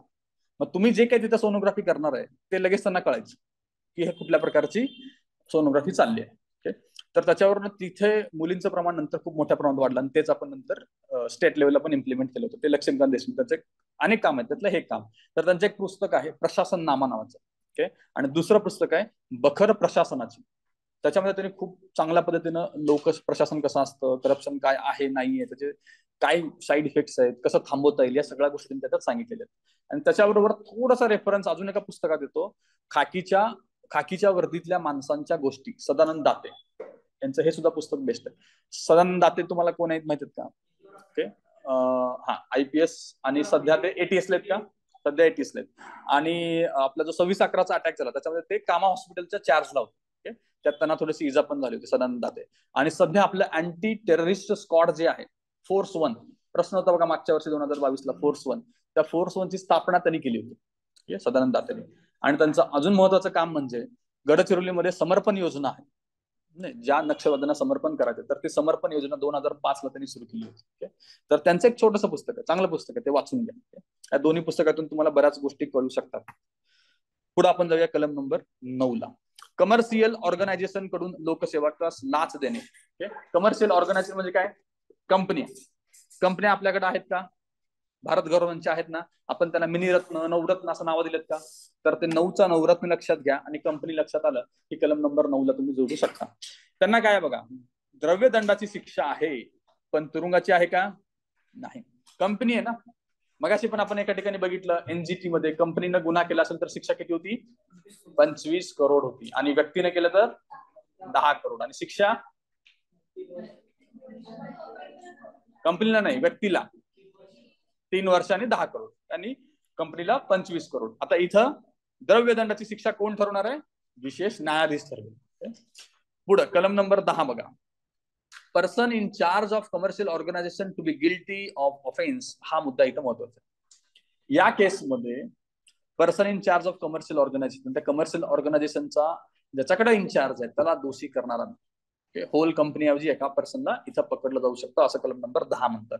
कलम नंबर 11 काय म्हणतो बघा, लोकसेवकासमोर चालवणाऱ्या किंवा भविष्यात होणाऱ्या प्रोसिडिंग्स किंवा बिझनेस ट्रान्झॅक्शनशी संबंधित व्यक्तीकडून अनड्यू अडव्हान्टेज मिळवणे यात सामान्य नागरिक ही येईल, त्यावेळेस शिक्षा किती आहे? 6 महिने ते 5 वर्षाची शिक्षा आहे. म्हणजे काय, एक माझ्या समोर एक खटला केस बिझनेस चालणार आहे, ओके, तर तो आता चालणार असेल किंवा भविष्यात येणार असेल, तर भविष्यात येईल म्हणून मी त्याच्याकडनं जर पैसे घेत असेल, अनडू अडव्हान्टेज घेत असेल, तर ती केस कलम नंबर 11च्या अंतर्गत येते. आलं का लक्षात कुठला गुन्हा आहे? ओके, पुढचा कलम नंबर 12 बघा, अपराधास प्रोत्साहन दिल्याबद्दल शिक्षा, अबेटमेंट. ठीक आहे, अबेटमेंटची शिक्षा किती आहे? 3 ते 7 वर्ष. सेम शिक्षा आहे ना, वरती आपण बघितलं तशीच शिक्षा आहे. कलम नंबर 13 बघा, 13 मध्ये काय आहे? Criminal misconduct by civil servant, public servant, criminal misconduct आहे बरं का. ओके, त्याच्यामध्ये काय येतं? नियंत्रणाखालील मालमत्तेचा दुरुपयोग करणे, enrich himself illicitly during the period of his office. म्हणजे काय, माझ्या अंतर्गत ज्या काही गव्हर्नमेंटच्या संपत्ती आहेत, त्या संपत्तीचा मी दुरुपयोग करून माझी स्वतःची संपत्ती वाढवत आहे, तर ती कलम नंबर 13 अंतर्गत येतं. काय त्यालाच म्हणायचं? डिसप्रपोर्शनेट असेट केस. आपण राजकीय पक्ष हा घटक बघत असताना जयललितांचा रेफरन्स जेव्हा आला तेव्हा हे आपण बघितलं होतं. त्यांच्यावरची जी केस होती काय होती? ती डिसप्रपोर्शनेट असेटची केस होती. तू काय असं ते, आता एका अधिकाऱ्याला जर पकडलं तर कसं आहे की बाबा तुझी पगार एवढी आहे, तुझ्या पगारीनुसार तुझ्याकडे एवढी संपत्ती असते, बघ तुझ्याकडे याच्यावर कितीतरी पटीनं जास्त आहे, हे जर आढळून आलं तर त्याच्यावरती केस कलम नंबर 13 अंतर्गत येणार, डिसप्रपोर्शनेट ऑफ असेट. आणि त्याला आपण काय म्हणतोय? क्रिमिनल मिसकंडक्ट म्हणतो. सिव्हिअर पकडतोय त्याला, कारण तुझ्याकडे विश्वासानं एक गव्हर्नमेंटची संपत्ती मालमत्ता दिली आणि तू त्याचा दुरुपयोग करत आहेस. ओके, ते झालं पहिला मुद्दा. आणि स्वतःला श्रीमंत करत आहेस. तेरे कंट्रोल में था, मिसयूज किया त्याने, है ना, तेरे कंट्रोल में था, तेरे वरनं 13 किंवा 13 कंट्रोल में था असं लक्षात येईल, तुम्हाला लक्षात येईल. 4 ते 7 वर्ष बघा, 1 वर्षाने शिक्षा वाढली, मिनिमम शिक्षा 3 ची 4 वर्ष झालेली आहे. कलम नंबर 14 कडे आहे, punishment for the habitual offenders. Habitual ऑफेंडर्सला शिक्षा कशी असणार आहे? ऑफकोर्स जास्त असली पाहिजे, तर ती जाते किती? 5 ते 10 रिदम मध्ये, 5 × 10. हॅबिच्युअल तो म्हणजे एकानंतर एक गुन्हे करतो, ते पण रिदम आहे आणि शिक्षा पण रिदम आहे. कलम नंबर 14 झालं. 15 बघा, पनिशमेंट फॉर अटेम्प्ट. करप्शनचा नुसता अटेम्प्ट केला तरी शिक्षा किती आहे? 2 ते 5 वर्ष. ओके, कलम नंबर 13 मधील गुन्ह्यांसाठी प्रयत्न, कलम नंबर 13 जो आपण हा बघितलाय, क्रिमिनल मिसकंडक्ट म्हणजे डिसप्रपोर्शनेट असेट, हा गुन्हा करण्यासाठी मी फक्त प्रयत्न केला नाहीये, फक्त प्रयत्न केलाय, तरी पण 2 ते 5 वर्षाची शिक्षा आणि दंड आहे. ओके, कलम नंबर 16, द्रव्यदंड ठरवताना लक्षात घ्यावयाच्या बाबी कोणत्या? गुन्हा करून मिळवलेली संपत्ती किती आहे तुझ्याकडे ते आम्ही लक्षात घेऊ. 13(1) नुसारची डिसप्रपोर्शनेट असेट, या 2 गोष्टी कलम नंबर 16 अंतर्गत लक्षात घेतल्या जातात. आता प्रकरण 4 आणि इन्व्हेस्टिगेशन. आयोगाचा आवडता प्रश्न आहे बघा, इन्व्हेस्टिगेशन बद्दल ते नेहमी 1-2 प्रश्न विचारतात. कलम नंबर 17 मध्ये काय दिलेलं आहे? पर्सन ऑथोराइज्ड टू इन्व्हेस्टिगेट, म्हणजे करप्शनची केस इन्व्हेस्टिगेट करण्याचा अधिकार कुणाला आहे, त्याच्याबद्दलचं कलम सांगतं 17. 17 कसं लक्षात ठेवा? खतरा लक्षात ठेवा. एखाद्यावरती इन्व्हेस्टिगेशन सुरू झाली की खतरा सुरू झाला. खाली नमूद केलेल्या दर्जापेक्षा कमी दर्जाचा पोलीस अधिकारी हा महानगर दंडाधिकारी किंवा प्रथम वर्ग दंडाधिकारी यांच्या आदेशाशिवाय या कायद्यातील अपराधांचा तपास करू शकत नाही व वॉरंट शिवाय अटक करू शकत नाही. म्हणजे काय? जे खालचे अधिकारी आहेत ते डायरेक्टली इन्व्हेस्टिगेट करू शकतात, पण म्हणजे खाली लिस्ट केलेले अधिकारी, बट यांच्यापेक्षा कमी रँकचा अधिकारी असेल तर त्याला मात्र काय करावं लागेल? या दंडाधिकाऱ्यांकडनं परमिशन घ्यावं लागेल. त्या खालच्या अधिकाऱ्यांना, दंडाधिकाऱ्यांना परमिशन घ्यायची गरज नाही. तर ते कोण कोण बघा. In case of Delhi special police establishment, police establishment म्हणजे दिल्ली पोलीसला आपण तसं नाव दिलंय, तर तिथं कोण आहे? PI, पोलीस इन्स्पेक्टरला तो अधिकार आहे, तो डायरेक्टली विदाउट दंडाधिकाऱ्यांच्या परवानगीनं चौकशी करू शकतो, इन्व्हेस्टिगेशन तपास करू शकतो. मुंबई, कोलकाता, मद्रास आणि अहमदाबाद इथे कोण करू शकतो? Assistant commissioner of police ACP करू शकतो.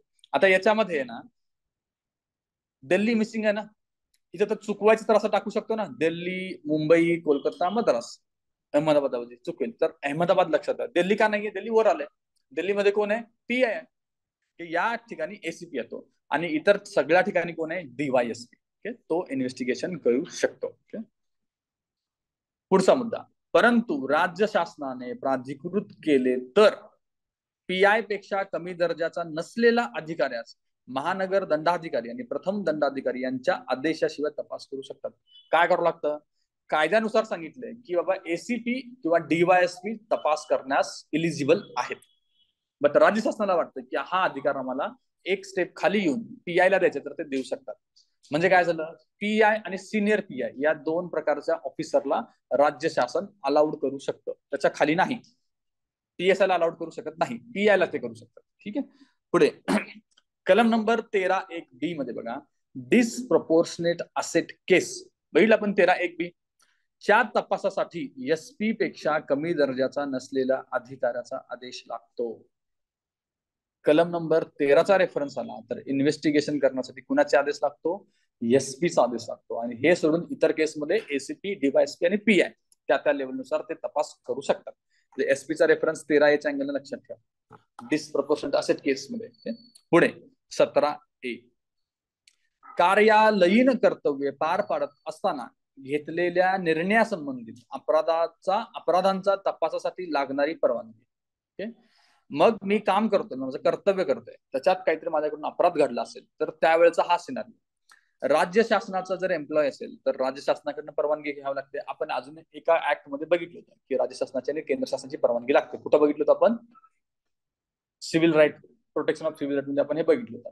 केंद्र शासनाचा असेल तर केंद्राची परमिशन लागते. या व्यतिरिक्त या व्यक्तीस सेवेवरून काढू शकते त्या प्राधिकरणाची परवानगी. समजा की लोकल गव्हर्नमेंटने एकाला अपॉइंट केलं तर लोकल गव्हर्नमेंटची पण परवानगी लागेल जर त्याच्यावरती कारवाई करायची असेल तर.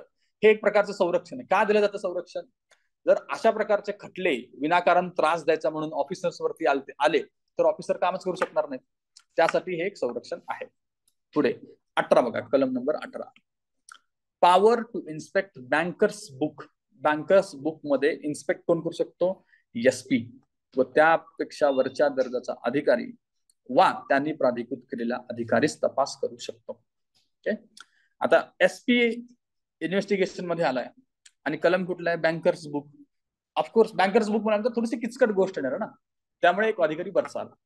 बँकर्स बुक म्हणले की भाई 18 घंटे काम करणं पडत आहे ना, तर 18 घंटेला तुम्ही कलम नंबर 18 जोडू शकता. कलम नंबर 18 मध्ये एसपीचा रोल आहे. अजून कुठे एसपी होता? 13 डिसप्रपोर्शनेट असेट केस आणि 18, 13 आणि 18. 4(a) प्रकरण 4(a) 2018ची अमेंडमेंट जी 2019 लागू झाली त्याच्यामध्ये हे नवीन प्रकरण टाकलं होतं, आपण बघितलं बरोबर आहे. आणि त्या प्रकरणात कलम किती होतं? 18(a) होतं. 18(a) फॉर असेट आपण लक्षात ठेवलं होतं, करेक्ट. हे काय आहे? Attachment of property. A for attachment आपण लक्षात ठेवलंय. 18(a) काय सांगतं बघा, 2018ची अमेंडमेंट आहे ना ही. ते काय सांगतं? गुन्ह्यांशी संबंधित संपत्ती, मालमत्ता, पैसा जप्त करण्याचा अधिकार, अटॅचमेंट करण्याचा अधिकार 18(a) मध्ये आला आहे. मनी लॉन्ड्रिंग ऍक्ट 2000 नुसार आणि क्रिमिनल लॉ अमेंडमेंट ऍक्ट 1944 नुसार ही जप्ती केली जाऊ शकते. एका ऍक्ट अंतर्गत पण दुसऱ्या ऍक्टची प्रोव्हिजन असू शकते. त्याचं उदाहरण आहे. ओके, मग अशी पण आपण एका ठिकाणी बघितलं, पर्यावरणाच्या केसमध्ये पण अनेक ऍक्ट लिस्ट केले होते एनजीटी मध्ये, आणि तसंच सिव्हिल राईट ऍक्ट मध्ये सुद्धा आपण काही ऍक्ट बघितले होते. तर याच्या अंतर्गत 18(a) मध्ये काय सांगतो की अटॅचमेंट करण्याची पॉवर आहे. म्हणजे काय? मालमत्ता अटॅचमेंट करण्याची पॉवर असणार आहे. पण तू कशी अटॅच करशील तर त्यासाठी हे दोन खालचे कायदे बघ. ओके, मनी लॉन्ड्रिंग ऍक्ट 2002 आणि क्रिमिनल लॉ अमेंडमेंट ऑर्डिनन्स 1944. प्रकरण 5. प्रकरण 4 मध्ये एकच कलम होतं. ओके, आता प्रकरण 5, खटला चालवण्यासाठी मंजुरी आणि संकीर्ण, त्याच्याबद्दलच्या गोष्टी आपण बघूया. कलम नंबर 19, खटला चालवण्यासाठी पूर्व परवानगी लागते.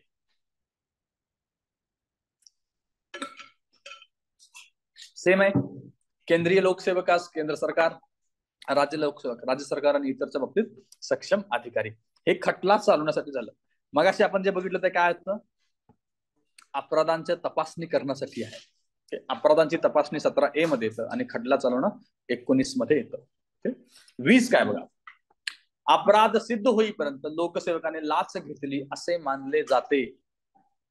आपण सिव्हिल राईट ऍक्ट मध्ये कलम बघितलं होतं है ना.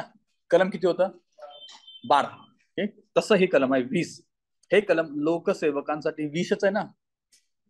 20 लक्षात ठेवा, 20 वरनं 20. ओके, तुम्ही आधीच त्याला मानते तो गुन्हेगार, तर मग 20च आहे, तर तुम्ही त्याचं लक्षात ठेवा.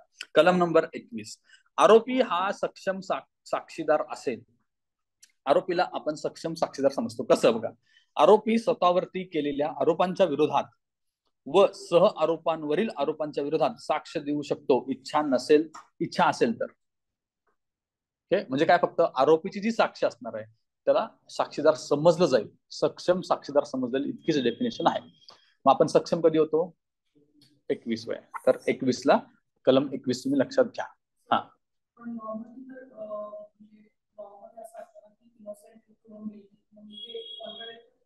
इच्छा असेल तर त्याला सांगायचं, इच्छा असेल तर, त्याची विल असेल तर.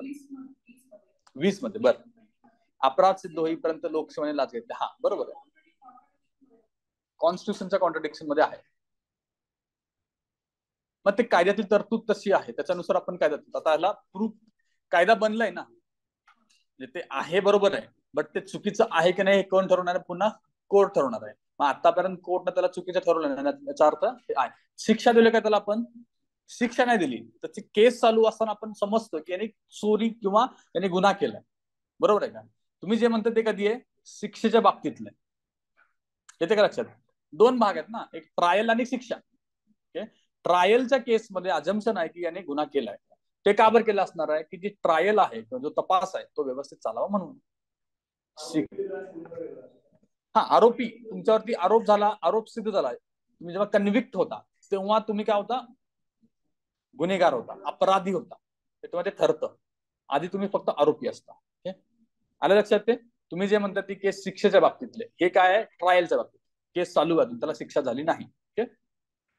पुढे 22 बघा, criminal procedure code 73 to apply subject to the certain modification. याला काही विशेष अर्थ नाही. 22वा काम की क्रिमिनल प्रोसिजर कोड सुद्धा इथं अप्लाय होतं, थोडंसं मॉडिफिकेशन होईल. 23 बघा, कलम 13(1)(a) मधील आरोपांबाबत नमूद तारखांपैकी पहिली व शेवटची तारीख यातील अंतर 1 वर्षापेक्षा जास्त नसावं. आता 13(a) नुसार तुम्ही जेव्हा काही गुन्हे दाखल करता, त्या गुन्हे दाखल करता असताना डेटचा काहीतरी संबंध येत असणार तिथे, की या तारखेपासून या तारखेपर्यंत या व्यक्तीकडे ही गव्हर्नमेंटची असेट होती बाबा. तर मग ती जेव्हा आपण मेन्शन करू तर पहिली आणि शेवटची तारीख याच्यातलं अंतर 1 वर्षापेक्षा जास्त नसायला पाहिजे. म्हणजे 1 वर्ष लिमिट ठेवलं, बाकी काही नाही. इथे काय चुकवणार आहे? 1, 2, 3 असं काहीतरी टाकेल, 1 वर्ष फक्त लक्षात ठेवायचं. ओके. दोषारोपण करताना निश्चित तारखेची गरज नाही, पण दोषारोपण करत असताना म्हणजे काय, आरोपपत्र दाखल करत असताना निश्चित तारीख असलीच पाहिजे, याची काही गरज नाहीये. बट तरी पुढे त्याला फक्त कंडिशन टाकलेली. आता ही खूप जास्त किचकट गोष्ट झाली. आता हे जो काही केस टाकणारा व्यक्ती आहे किंवा ऑफिसर आहे त्याच्यासाठी फायदेशीर. आपल्याला फक्त आपण लक्षात घ्या की या कलमामध्ये काय आहे इथे या बाबतीमध्ये. ओके. कलम 24 रद्द करण्यात आलेला आहे. कलम 25 काय बघा, मिलिटरी, नेव्हल आणि एअरफोर्स और other law not be affected. त्यांच्या कायद्यांना या कायद्यामुळे धक्का लागणार नाही. त्यांचे कायदे जे आहेत ते वेगळे राहणार. ओके. 26 स्पेशल जजेस appointed under criminal law and act 1952 to be special जज अंडर दिस ऍक्ट. आपण जे म्हणतो की स्पेशल जज अपॉइंट करणार होतो, आपण वरती बघितलं, तर तो आहे ना criminal law and amendment act 1952 नुसारचा सुद्धा स्पेशल जज असेल. पुढे 27 appeal and revision. 28 act to be in addition to any other law. दुसऱ्या लॉच्या केसमध्ये हा ऍडिशन मध्ये असेल. ओव्हर रायडिंग आहे का? नाही, ऍडिशन मध्ये असेल. ओके. 27च्या केसमध्ये बघा, अपील कुठे आहे तुमची? हायकोर्टाच्या ज्युरिस्डिक्शन मध्ये हे कोर्ट येते. हायकोर्ट ज्याच्या ज्युरिस्डिक्शन मध्ये कोर्ट येते. आता समजा की एका जिल्ह्यामधले तुम्ही सेशन जज म्हणून डिफाईन केले, पुणे जिल्ह्यातला एका ठिकाणी तुम्ही स्पेशल सेशन जज म्हणून डिफाईन केलं, तर तिथली अपील कुठे येईल? बॉम्बे हायकोर्ट. एवढंच, हायकोर्टात अपील असणार आहे. पुढे 29 amendment in the criminal law amendment ordnance 1944. 1944 मध्ये अमेंडमेंट केली आहे, इतकंच हे कलम सांगतं. 29(1) काय सांगतं? नियम बनवण्याचे अधिकार केंद्र शासनास असतील. कलम 30 काय सांगतं? प्रिव्हेन्शन ऑफ करप्शन ऍक्ट 47 बघितलं आपण वरती. ओके.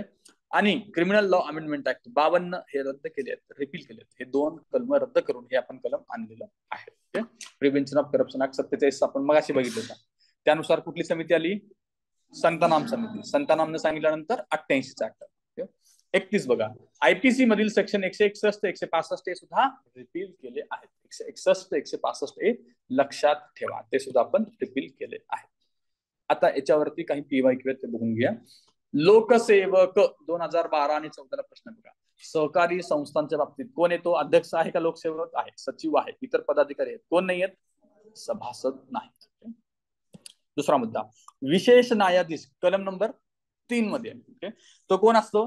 एक तर सत्र न्यायाधीश असेल किंवा सहसत्र न्यायाधीश असेल. अजून एकटा होता तिथं आपण बघितलं ना, सेशन जज होता, ऍडिशनल सेशन जज होता, अजून कुठला होता, कुठला, असिस्टंट सेशन जज. तिघांपैकी कुणाला सुद्धा तुम्ही अपॉइंट करू शकता. पुढचा मुद्दा, इन्व्हेस्टिगेशन ऑफिसर, इन्व्हेस्टिगेटिंग ऑफिसर 2019, 20 आणि 21-22 ला पण आला असेल. ओके, आता इथं 20 पर्यंत आहेत, 21-22 तुम्ही ऍड करत जा, तर तुम्हाला हायलाइट होईल तो प्रश्न. ओके, तर पीआय कुठे आहे,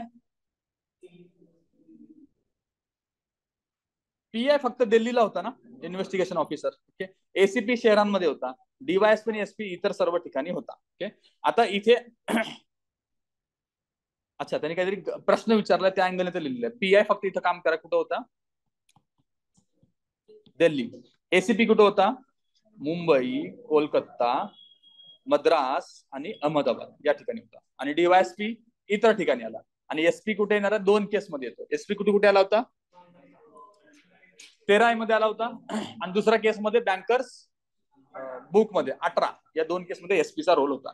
आता खटल्यापूर्वी कम्पिटंट अथॉरिटीची पूर्वसंमती लागते असं कलम नंबर 19 मध्ये आहे. आपण बघितलं कलम नंबर 19 मध्ये कम्पिटंट अथॉरिटी कोण होतं, केंद्र सरकारमध्ये केंद्र सरकार, राज्य सरकार आणि सक्षम अधिकारी यांची केस होती. खटला संक्षिप्तपणे चालवायचा असेल तर काय कंडिशन होती, 1 वर्षापेक्षा जास्त शिक्षा होणार नाही असे गुन्हेच तुम्ही संक्षिप्तपणे चालू शकता. आणि याच्यामध्ये अजून काय होतं, कधी अपील करू शकत नाही तुम्ही, किती शिक्षा असेल तर अपील करू शकत नाही, हा पण मुद्दा आपण बघितला. 1 महिना किंवा त्यापेक्षा कमी असेल तर, आणि दंड किती होता, 2. त्याच्या आत जर तुम्हाला शिक्षा असेल तर तुम्ही अपील करू शकत नाही, त्याच्यानंतर करू शकता. ओके, आता SC ST prevention atrocity act कडे आपण जाऊया. म्हणजे आज आपले 4 ऍक्ट झाले तर आपण भरपूर अचीव केलं आहे असं. हे थोडस वेळ लागेल, कदाचित 1 तासाहून जास्त वेळ लागेल, तर तशी मानसिक तयारी करून बसा. ओके,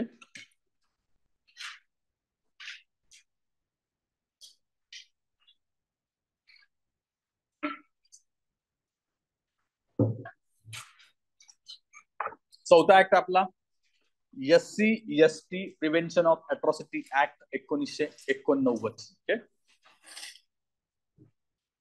30 जानेवारी 1990 रोजी अंमलात आला आहे. जानेवारी 30 जानेवारीला अंमलात आला आहे. 2015 ची दुरुस्ती जी झाली ती कधी इम्प्लिमेंट झाली, 26 जानेवारी 2016 रोजी इम्प्लिमेंट झाली. तुम्ही वाचत असताना कंपॅरिझन असं करा की सिव्हिल राईट्सचा जो ऍक्ट वाचाल त्याच्यानंतर लगेच एससी एसटी अट्रॉसिटी वाचा, हे कंपॅरिझन करून तुम्हाला ते लक्षात राहील. आता बघा उद्देश काय होता, एससी आणि एसटी व्यक्तींवरती होणाऱ्या अपराधांना प्रतिबंध करणे ऑफकोर्स आहे. अपराधास बळी पडलेल्याला न्याय देणे आणि त्यांचे पुनर्वसन करणे. आणि तिसरा पॉइंट आपल्याला वाटत नाही की विशेष न्यायालयाची तरतूद करणे कसं काय उद्देश असेल, है ना, ते काय वाटतं रिझल्ट आहे असं वाटू शकतं ना आपल्याला, बट तो सुद्धा उद्देशामध्ये येतो, म्हणून त्याला स्टार करून ठेवलेला आहे, विशेष न्यायालयाचा स्थापना करणे.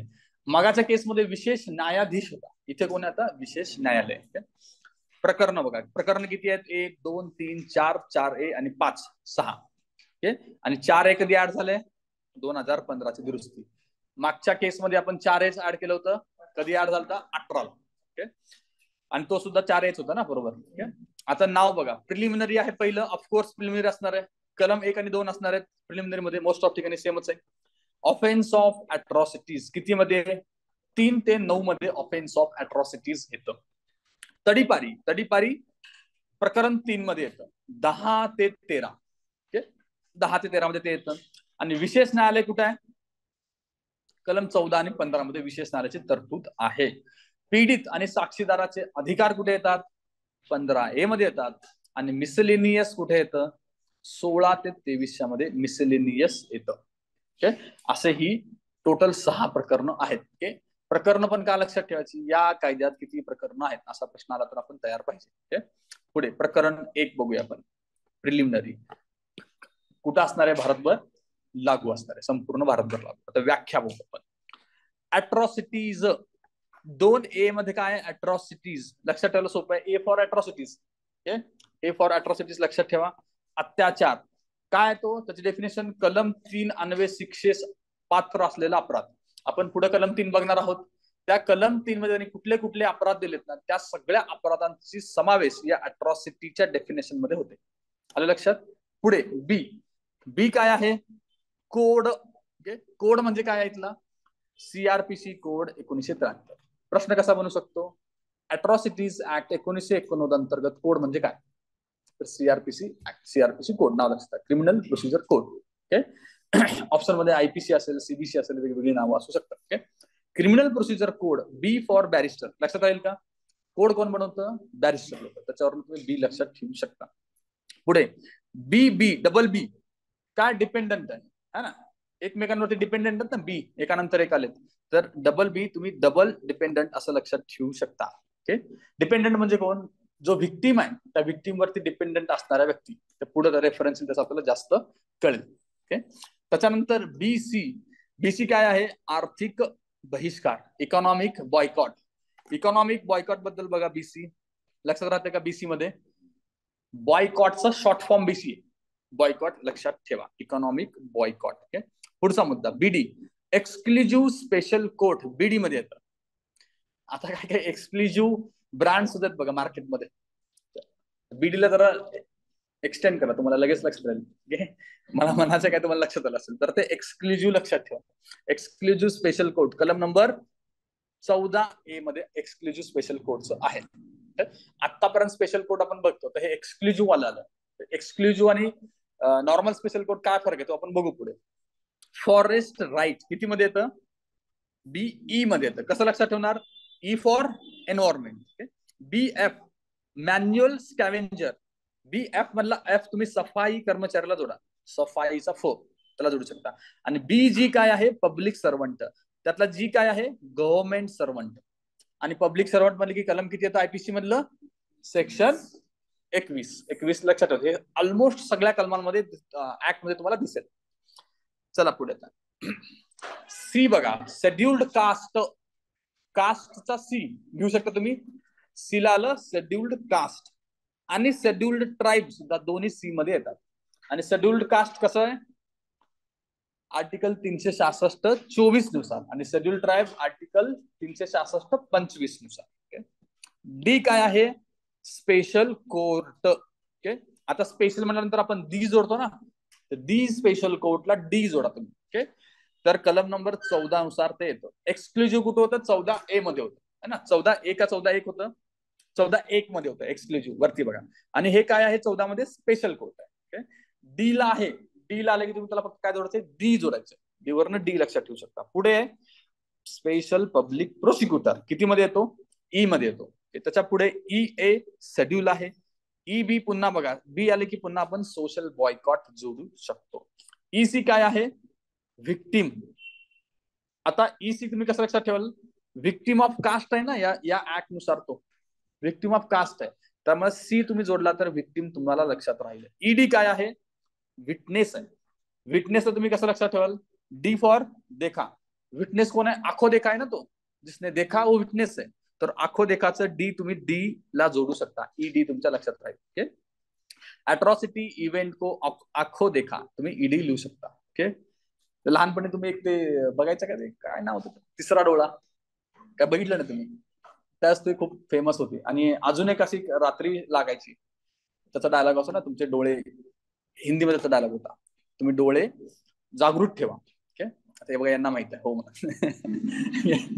तर ते खूप फेमस होते, त्याच्यामध्ये हे डायलॉग होते. तर सुरुवातच असा डोळा दाखवायचा, आखो देखा. ओके.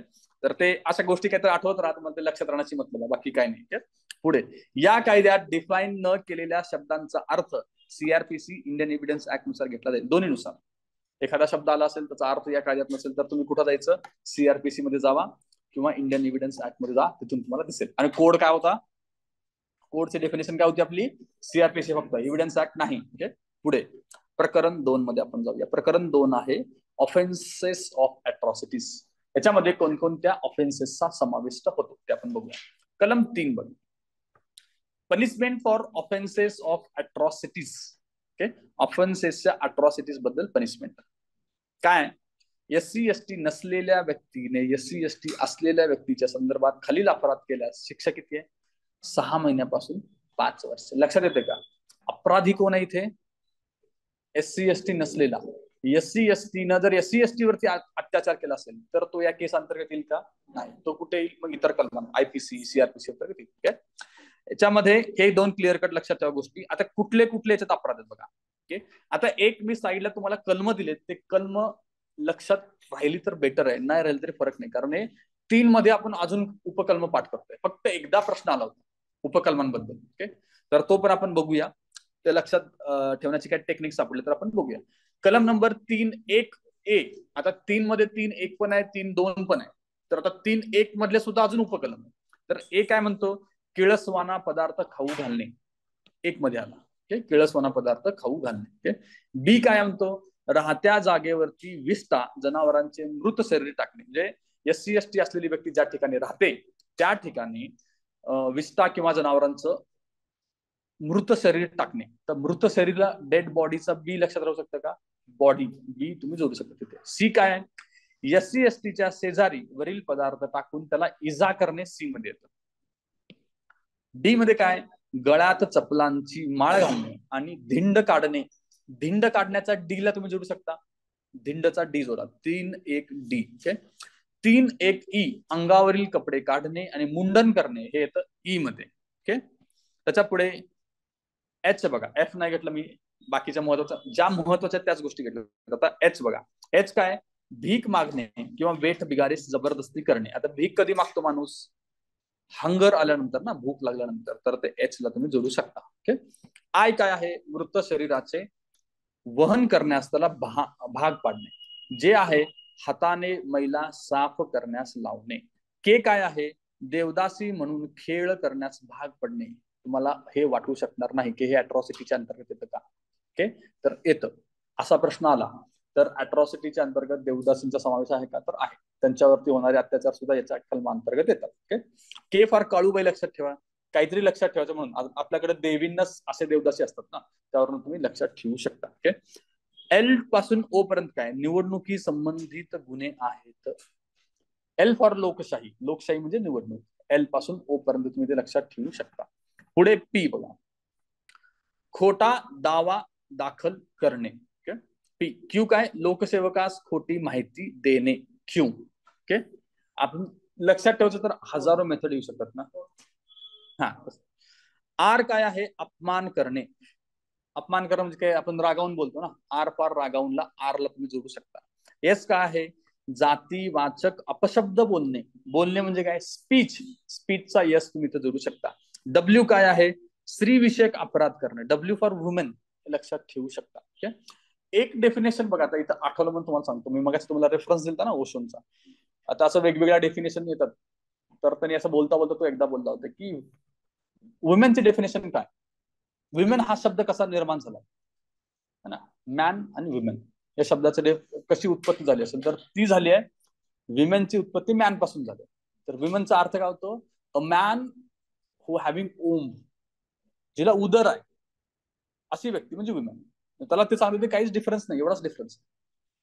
इक्वॅलिटीवरती बोलतो तेव्हा हे सांगितलं होतं. ओके. अशी काही वाक्य तुम्ही एस मध्ये टाका आणि खाली लिहा रजनीश ओशो किंवा काहीतरी वेगळं लिहा. त्याला आवडत नसेल तर भडकेल तो, मग काहीतरी वेगळं लिहा तिकडे. ओके. एक्स बघा, पाण्याचे स्रोत वापरण्यास मनाई करणे. एक्स म्हणजे फुली मारणं ना, मनाई करणे, फुल्ल तुम्ही लक्षात ठेवू शकता. वाय काय, सार्वजनिक ठिकाणी जाण्या येण्यास प्रतिबंध करणे, वाय. झेड काय, गाव घर सोडण्यास भाग पाडणे. आता झेड ए बघ काय, सार्वजनिक मालमत्ता वापरण्यास त्याला प्रतिबंध केला जातोय, वाहन आणि मिरवणुकीस त्याला प्रतिबंध केला जातोय, सार्वजनिक पवित्र स्थळी जाण्यास त्याला प्रतिबंध केला जातोय, शैक्षणिक संस्था आणि इस्पितळामध्ये समावेश नाही त्याला, आणि व्यवसाय करण्यास पण प्रतिबंध केला जातोय. ह्या सगळ्या गोष्टी आपल्याला सिव्हिल कोर्टमध्ये पण होत्या.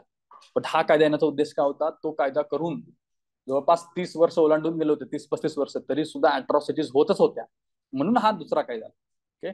त्यात ह्या सगळ्या गोष्टी होत्या, त्याच्या सकट ऍडिशनल गोष्टी टाकल्या आणि शिक्षा वाढवली. शिक्षा किती आहे इथे बघा, किती शिक्षा होती आपली, 6 महिन्यापासून 5 वर्ष. तिथं मॅक्झिमम लिमिट 6 महिने, बरोबर आहे. तर ते करण्यासाठी हे कायदा आलेला होता.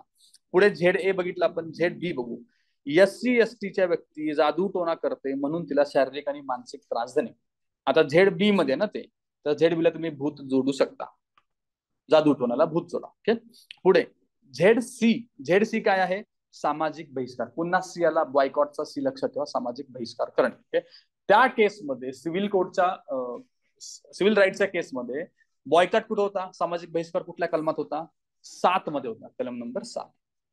आता बघा याच्यामध्ये कन्क्लुजन काढायचं झालं तर ही सगळी कलम जर आपण बघितलं तर काय, या अट्रॉसिटीज मध्ये धार्मिक प्रतिबंध समाविष्ट नाही, सामाजिक प्रतिबंध आहेत. ओके, आपण तिथं खूप क्लिअरली धार्मिक गोष्टी बघितल्या होत्या ना, मंदिरात प्रवेश नाही वगैरे या सगळ्या गोष्टी, किंवा घाटांवरती स्नान करण्यास बंदी आहे वगैरे या सगळ्या गोष्टी बघितल्या होत्या.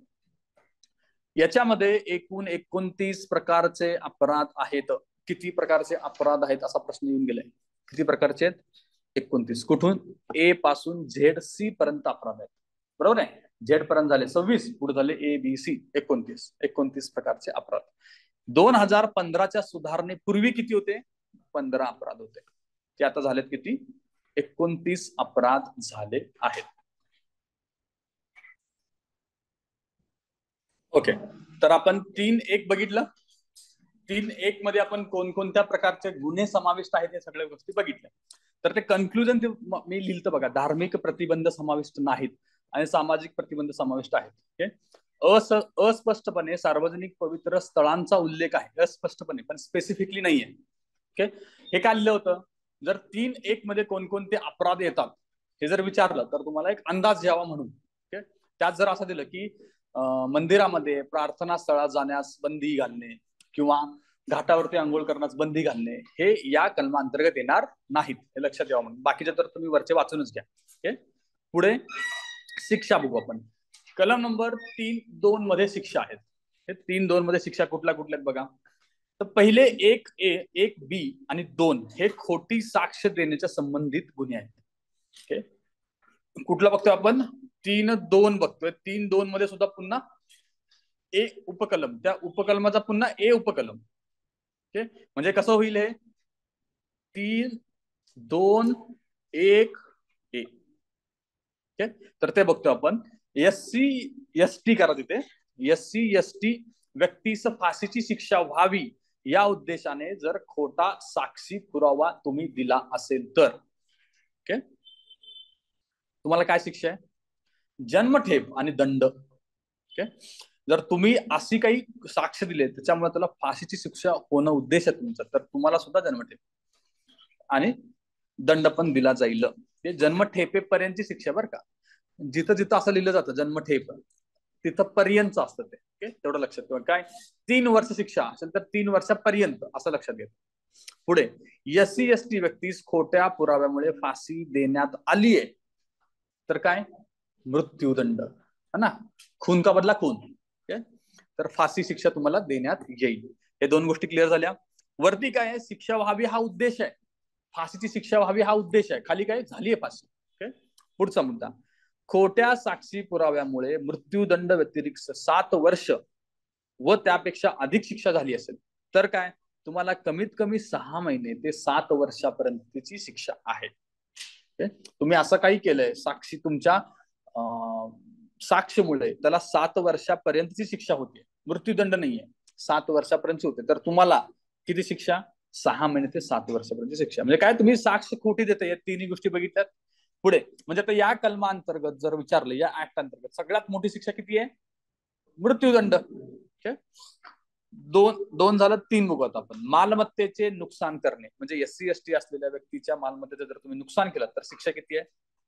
6 महिन्यापासून ते 7 वर्षापर्यंतचा कारावास आहे आणि दंड आहे. 4था पॉइंट. प्रार्थना स्थळ, राहण्याची जागा व मालमत्ता सुरक्षित ठेवण्याचे ठिकाण. मालमत्ता म्हणजे माझं काहीतरी धान्य आहे, धान्य एका ठिकाणी मी सुरक्षित ठेवलं तर ती जागा किंवा इतर प्रकारची मालमत्ता, त्याचं नुकसान केलं तर तुम्हाला डायरेक्ट शिक्षा जन्मठेपाची. ओके, म्हणजे याला एवढं सिव्हिअरली पकडलं. ओके, जे प्रार्थना स्थळ, राहण्याची जागा आणि मालमत्तेचे असा प्रश्न तिन्हीपैकी एक पण विचारू शकतात. असं आला की राहण्याची जागा, SC/ST राहत असलेल्या जागेला तुम्ही नुकसान केलं आहे तर शिक्षा किती? जन्मठेप. आपण इमॅजिन करू शकत नाही, नुकसान तर केलंय, जन्मठेप का? पण आहे, तर सिव्हिअरनेस लक्षात घ्या. ओके, पुढे SC/ST चा आहे हे माहीत असताना त्याच्या विरोधात असा गुन्हा केला की ज्यास IPC नुसार 10 वर्ष किंवा त्याच्यापेक्षा जास्त शिक्षा होते तर तुम्हाला काय? जन्मठेप. 10 वर्ष तिकडे होते IPC नुसार, पण इथे काय? जन्मठेप. अट काय आहे? तुला माहिती आहे किती व्यक्ती SC/ST ची आहे. ओके, पुढची केस 5.1. SC/ST चा आहे हे माहीत नसताना त्याच्या मालमत्तेचे नुकसान केले तर आयपीसी नुसार जेवढी शिक्षा तेवढी, बरोबर आहे. मग त्यावेळेस केस नॉर्मल झाली, SC ST ची केस नाही झाली ती, त्याच्यामध्ये नॉर्मल शिक्षा आहे. वरती माहिती असताना प्लस 10 वर्षाची शिक्षा होत असेल तर जन्मठेप आहे. हे कलम काय, यू डिडंट नो, तुम्हाला माहिती नाही ती SC ST ची आहे आणि तुम्ही गुन्हा केलाय, तर मग त्याला SC ST च्या अंतर्गत आणणारच नाही. मी कुठे आणू, आयपीसी अंतर्गत. Clear cut. पुढे 6वा, अपराधीस वाचवण्यासाठी पुरावा नाहीसा करणे आणि खोटी माहिती देणे, त्या अपराधासाठी जेवढी शिक्षा आहे तेवढी शिक्षा. ओके. पुढचा पॉईंट 7वा, लोकसेवकाने या कलमाखाली अपराध केल्यास, लोकसेवकाने जर अपराध केला असेल तर त्याला किमान शिक्षा 1 वर्ष आणि कमाल शिक्षा ती जेवढी आहे तेवढी. आतापर्यंत आपण किमान शिक्षा बघितली होती का नाही बघितली, पण ह्याच्या केसमध्ये आपण किमान शिक्षा ठेवली या गुन्ह्याबद्दल. ओके. हे झाले 3 बद्दलचे. कलम नंबर 3.1 आणि 3.2 दोन्ही लक्षात ठेवायचे. 3.1 मध्ये आपण अपराध बघतोय, 3.2 मध्ये अपराधाची शिक्षा बघतोय. ओके. कशाला कुठली शिक्षा हे तोंडपाठ असलं पाहिजे, जोड्या लावायला पण येऊ शकतं किंवा डायरेक्टली पण विचारू शकतं. आता आपण जाऊया कलम नंबर 4 कडे. ओके.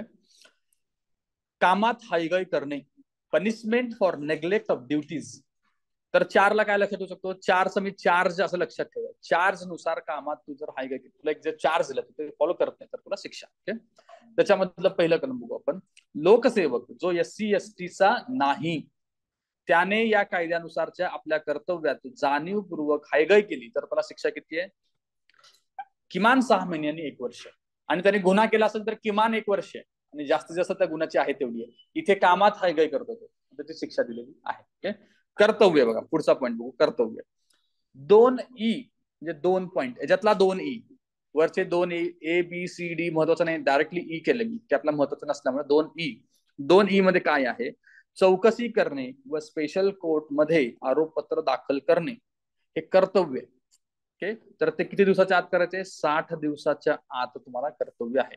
हा रेफरन्स का आलाय, पहिला पॉईंट काय, कर्तव्यात हायगय केला तर तुला शिक्षा आहे. मग काय कर्तव्य आहे, त्याच्यातलं एक कर्तव्य खाली काय दिलंय, चौकशी करून स्पेशल कोर्टात आरोपपत्र दाखल कर. जो इन्व्हेस्टिगेशन ऑफिसर असेल त्याला किती दिवसात दाखल करायचंय, 60 दिवसाच्या आत तपासणी करायची, इन्व्हेस्टिगेशन कंप्लीट करायचंय आणि कोर्टामध्ये चार्जशीट दाखल करायची आहे. पुढे 3, लोकसेवकाने 2 मधील म्हणजे वरचं 2 मधील कर्तव्य पार पाडण्यास हायगय केल्यास स्पेशल कोर्ट त्या लोकसेवकास दंडात्मक कारवाईची शिफारस करू शकतात. ओके. 5वा पॉईंट बघू, कलम नंबर 5, लागोपाठ अपराधांसाठी शिक्षा.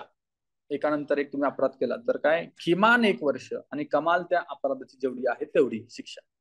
नंतर केलात तर, सुरुवातीला केलात तर किमानची लिमिट नाहीये, मॅक्झिममची लिमिट आहे, कमालची लिमिट होती. पण तुम्ही लागोपाठ केला तर तुम्हाला किमान 1 वर्ष तरी लागणार, होणार शिक्षा. कलम 5 झाले. आता कलम 6 बघू. इंडियन पिनल कोडच्या काही तरतुदी या कायद्याच्या प्रयोजनासाठी लागू, कॉमन सेन्स आहे. 7वा, तर हे का बर, आता हे नॉर्मल आहे ना, बट लिहिले का बर, ते कलम माहिती पाहिजे ना, जर त्याने कलम विचारलं तर. ते कलम 6 तुम्हाला माहिती असलं. कलम 7, ठराविक व्यक्तींची मालमत्ता सरकार जमा करणे. ओके. 7 मजली इमारत मालमत्ता होऊ शकते का, ओके. 7 मजली इमारत तुम्ही लक्षात, आणि 7 मजलीच का बरं, खूप साऱ्या गाण्यांमध्ये 7 मजली येतं म्हणून एक सिंबल झालं 7 मजली. ओके.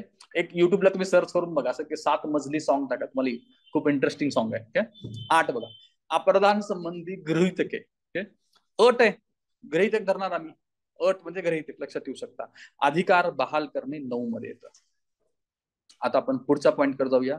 प्रकरण 3 तडीपारी. ओके. आता प्रकरण 3 तडीपारी 3 वर्षासाठी आहे. आता हे शॉर्ट फॉर्म म्हणजे या प्रकरणाचा सार एवढा आहे, प्रकरण 3 तडीपारी 3 वर्ष, प्रकरण 3चं 3 वर्ष असं तुम्ही लक्षात ठेवू शकता. ते 3 वर्ष कसं ते बघू आता. कलम नंबर 10 काय, तडीपारी आहे. तडीपारी म्हणजे काय, removal of the person likely to commit offence. जो ऑफेन्स करू शकतो त्याला तडीपारी करणं. तुम्हाला ते माहित आहे का, त्यांचं एक वेगळं जग असतं बघा गुन्हेगार लोकांचं. त्यांना असं ते मेडल मिळण्यासारखं वाटतं, अरे मला आज तडीपारीचा आदेश आला, पद्मश्री मिळाल्यासारखं सांगतात ते. त्यांचं एक वेगळंच जग असतं, तसं असतं. तुम्ही त्यांच्या गप्पा कधी ऐकला तर तसं बोलतात ते, तुला नाही आला मला आला बघा, म्हणजे असा टाईपचा त्यांच्या गप्पा असतात. तर ते लक्षात ठेवायला तुम्हाला सोपं पडतं. 10 तोंडाचा रावण गुन्हेगार आहे तो, रावण गुन्हेगार आहे. तर ते कलम 10ला तडीपारी आपल्याला जोडायचं आहे. तर ते कशी कशी तडीपारी होते, एक याच्यातले एक, आता याच्यातले एवढं डेप्थ मध्ये लक्षात ठेवू नका. कलम 10 मधलं 1 काय, कलम 10 मधलं 2 काय, एवढं नका बघू. त्याचं प्रोव्हिजन बघा फक्त. ओके. 244 आर्टिकल 244 कुठलं? कॉन्स्टिट्यूशन मधलं आर्टिकल 244. ओके. नुसार शेड्युल्ड एरिया आणि ट्रायबल एरिया जिथे अपराध घडण्याची शक्यता आहे किंवा कलम 21(1)(2)(7 म्हणजे हे कुठलं? या ऍक्ट मधलं कलम. हे पण लक्षात ठेवायची गरज नाहीये. ओके. कलम 2(7) 21(2)(7 नुसार अत्याचारग्रस्त क्षेत्र म्हणून घोषित क्षेत्रातून त्याला हद्दपार करायचं. म्हणजे काय मुद्दा काय बघतो आपण? तडीपारीचा आहे. कुठून तुम्ही तडीपार करू शकता? तर इथून. पहिलं काय आहे? आर्टिकल 244 नुसार शेड्युल्ड एरिया आणि ट्रायबल एरियातून तुम्ही त्यांना ट्रायबल एरियात त्यांना हद्दपार करू शकता. दुसरं, याच ऍक्ट नुसार कलम 21(2)(7 मध्ये काही प्रोव्हिजन आहेत त्याच्यानुसार सुद्धा तुम्ही त्या एरियातून त्यांना हद्दपार करू शकता. हे झालं आपला पहिला पॉईंट. दुसरा, स्पेशल कोर्ट एखाद्या फिर्यादीवरून पोलीस अहवालावरून खात्री झाल्यास अपराध करू शकते. म्हणजे ती व्यक्ती अपराध करू शकते अशी मला खात्री झाली तर स्पेशल कोर्ट एखाद्या फिर्यादीवरून किंवा पोलिसांच्या अहवालावरून करू शकतात. दुसरी केस कुठे होते? स्पेशल कोर्ट मध्ये होते. पहिली केस स्पेशल कोर्टच्या विदाउट होते, ऑफिसर त्यांना करतोय. करेक्ट आहे. तिसरी केस बघू. त्या व्यक्तीला ते क्षेत्र सोडून जाण्यास सांगू शकते. या दोन केस त्याला सांगू शकते. किती वर्ष? कमाल 3 वर्ष तुम्ही निघा. ओके. नॅचरल जस्टिसचे व्हायोलेशन याची बाजू ऐकली नाही जात. ओके. हा, हे काय बघा, ती बी ला मी मुद्दा खाली एक्सप्लेन काय केलाय. स्पेशल कोर्ट एखाद्या फिर्यादीवरून किंवा पोलिसचा अहवाल आला आणि त्याची खात्री पडली का अपराधी आहे तर त्याला ते हद्दपार करू शकतात. पण त्याचं म्हणणंच ऐकलं नाही. त्याचं म्हणणं ऐकलं पाहिजे ना. तर ते नॅचरल जस्टिसचा भाग आहे. म्हणजे हे कलम नॅचरल जस्टिसच्या अगेन्स्ट होतं. तर हे इतकं लक्षात ठेवायची गरज नाहीये. ओके. ज्या वेळेस लिहिलंय त्यावेळेस माझ्याकडे खूप टाइम होता त्यामुळे लिहिलेलं आहे. सो डोंट वरी, तुम्ही त्याचं लक्ष देऊ नका त्याकडं. फक्त खालचा मुद्दा लक्षात ठेवा. 3 वर्ष. किती वर्ष हद्दपार करू शकतात? कमाल 3 वर्ष. ओके. आता वेगवेगळे सण उत्सव वगैरे आले ना, असा लोकांना हद्दपार करतात. ते महिना 2 महिन्यासाठी वगैरे असतं. काही काही हार्डकोर क्रिमिनल्सला 3 वर्ष पण करतात. त्याच तडीपारीचे कारण ताबडतोब त्याला कळवलं पाहिजे, त्याला कारण दिलं पाहिजे त्या का करतोय. ओके. आदेशाविरुद्ध त्याला हे झालं ना, तर दाखवायला झालं, तो त्याला फ्रेम करून घरी लावत असेल या कारणामुळे झालेलं आहे. ओके. तिसरा, आदेशाविरुद्ध 30 दिवसांच्या आत त्याला अपील करता येते. त्याला आदेश दिलाय, कोर्टाने दिला असेल किंवा इन्व्हेस्टिगेटिंग ऑफिसरने दिला असेल, 30 दिवसाच्या आत त्याला अपील करायचे. कुठे? स्पेशल कोर्ट तडीबारीचा आदेश रद्द करू शकते. स्पेशल कोर्ट कुणाच्या विरोधात जाणार? हा इन्व्हेस्टिगेशन ऑफिसरच्या विरोधात स्पेशल कोर्ट मध्ये जाणार. ओके. 11 बघा, कलम नंबर 11. 10 काय होतं? तडीपारी लक्षात राहिली. 10 तोंडाचा रावण तडीपारी बघितलं.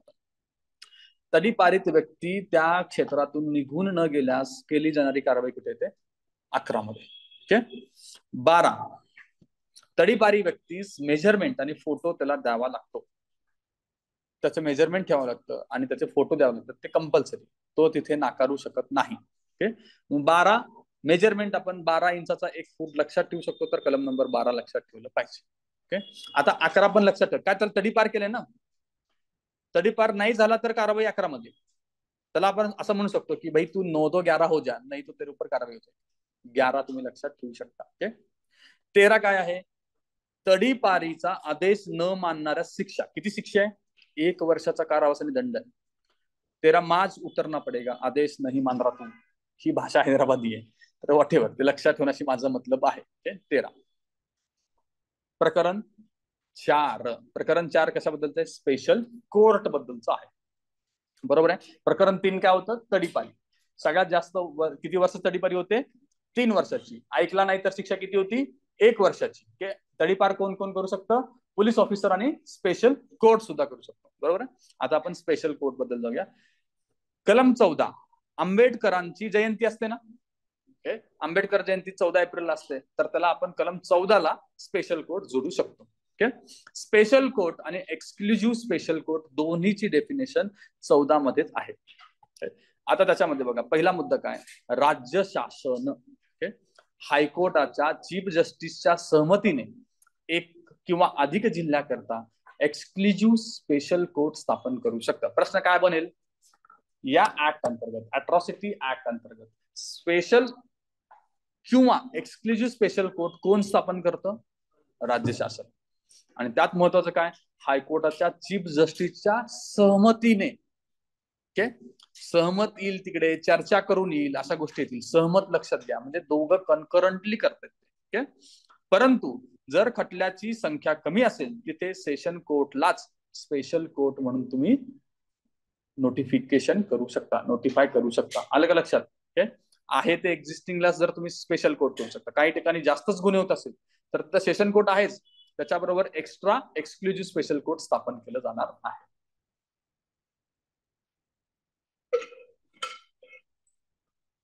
दुसरा पॉइंट, या कायद्याने दाखल गुन्हे निकाली काढण्यासाठी 2 महिन्यांच्या आत पुरेशा प्रमाणात न्यायालय स्थापन करणे ही राज्य शासनाची जबाबदारी आहे.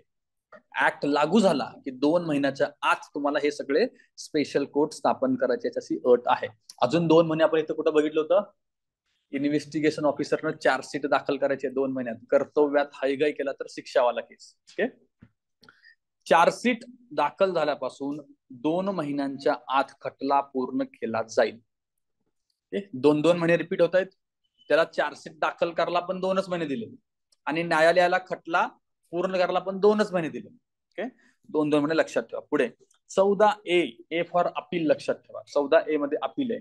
या कोर्टाकडून अपील कुठं होणे अपेक्षित आहे, हायकोर्टाकडे. ओके, आता याच्यामध्ये बघा, अपील कुठल्या केसमध्ये करणार आहे, शिक्षा किंवा त्याच्या आदेशाच्या विरोधात मी अपील करू शकतो. एखाद्याला शिक्षा झाली तर त्याच्या विरोधात तो जाऊ शकतो. जामीन नाकारलाय तरी सुद्धा मी हायकोर्टात अपील करू शकतो. 90 दिवसांच्या आत मला अपील करणं गरजेचं आहे. ओके, या योग्य कारणासह अधिकचे 90 दिवस मिळू शकतात. ओके, मला वाटलं की मी काही आजारी होतो, मी करू शकलो नाही, तर मला त्याच्यानंतर पण मुभा द्या असं जर मी कारण दिलं तर ते देऊ शकतात. 90 दिवस मिळू शकतात, पण 180 दिवसानंतर मात्र अपील स्वीकारले जाणार नाही. एकतर तुझ्यावरती शिक्षा तुला दिली आहे, त्या शिक्षा दिल्यानंतर 3 महिन्याच्या आत काही करायचं ते कर, नाही पॉसिबल काही तर अडचण तुला अजून 3 महिने, पण त्याच्यावरती नाही. ओके, अपीलासाठी चाललंय हे फक्त. पुढे अपील 3 महिन्याच्या आत निकाल काढली पाहिजे. अपील 3 महिन्यात काढायचे, बरोबर आहे. निकाल काय होता, ओरिजिनल निकाल 2 महिने, त्याच्या विरोधात अपील झाली तर मग ती अपील 3 महिन्यात काढायची. म्हणजे काय, स्पेशल कोर्टाला किती महिने वेळ दिले आपण, 2 महिने, आणि अपील कुठं होणार आहे, हायकोर्टात. हायकोर्टाला दिले आपण 3 महिने. ओके,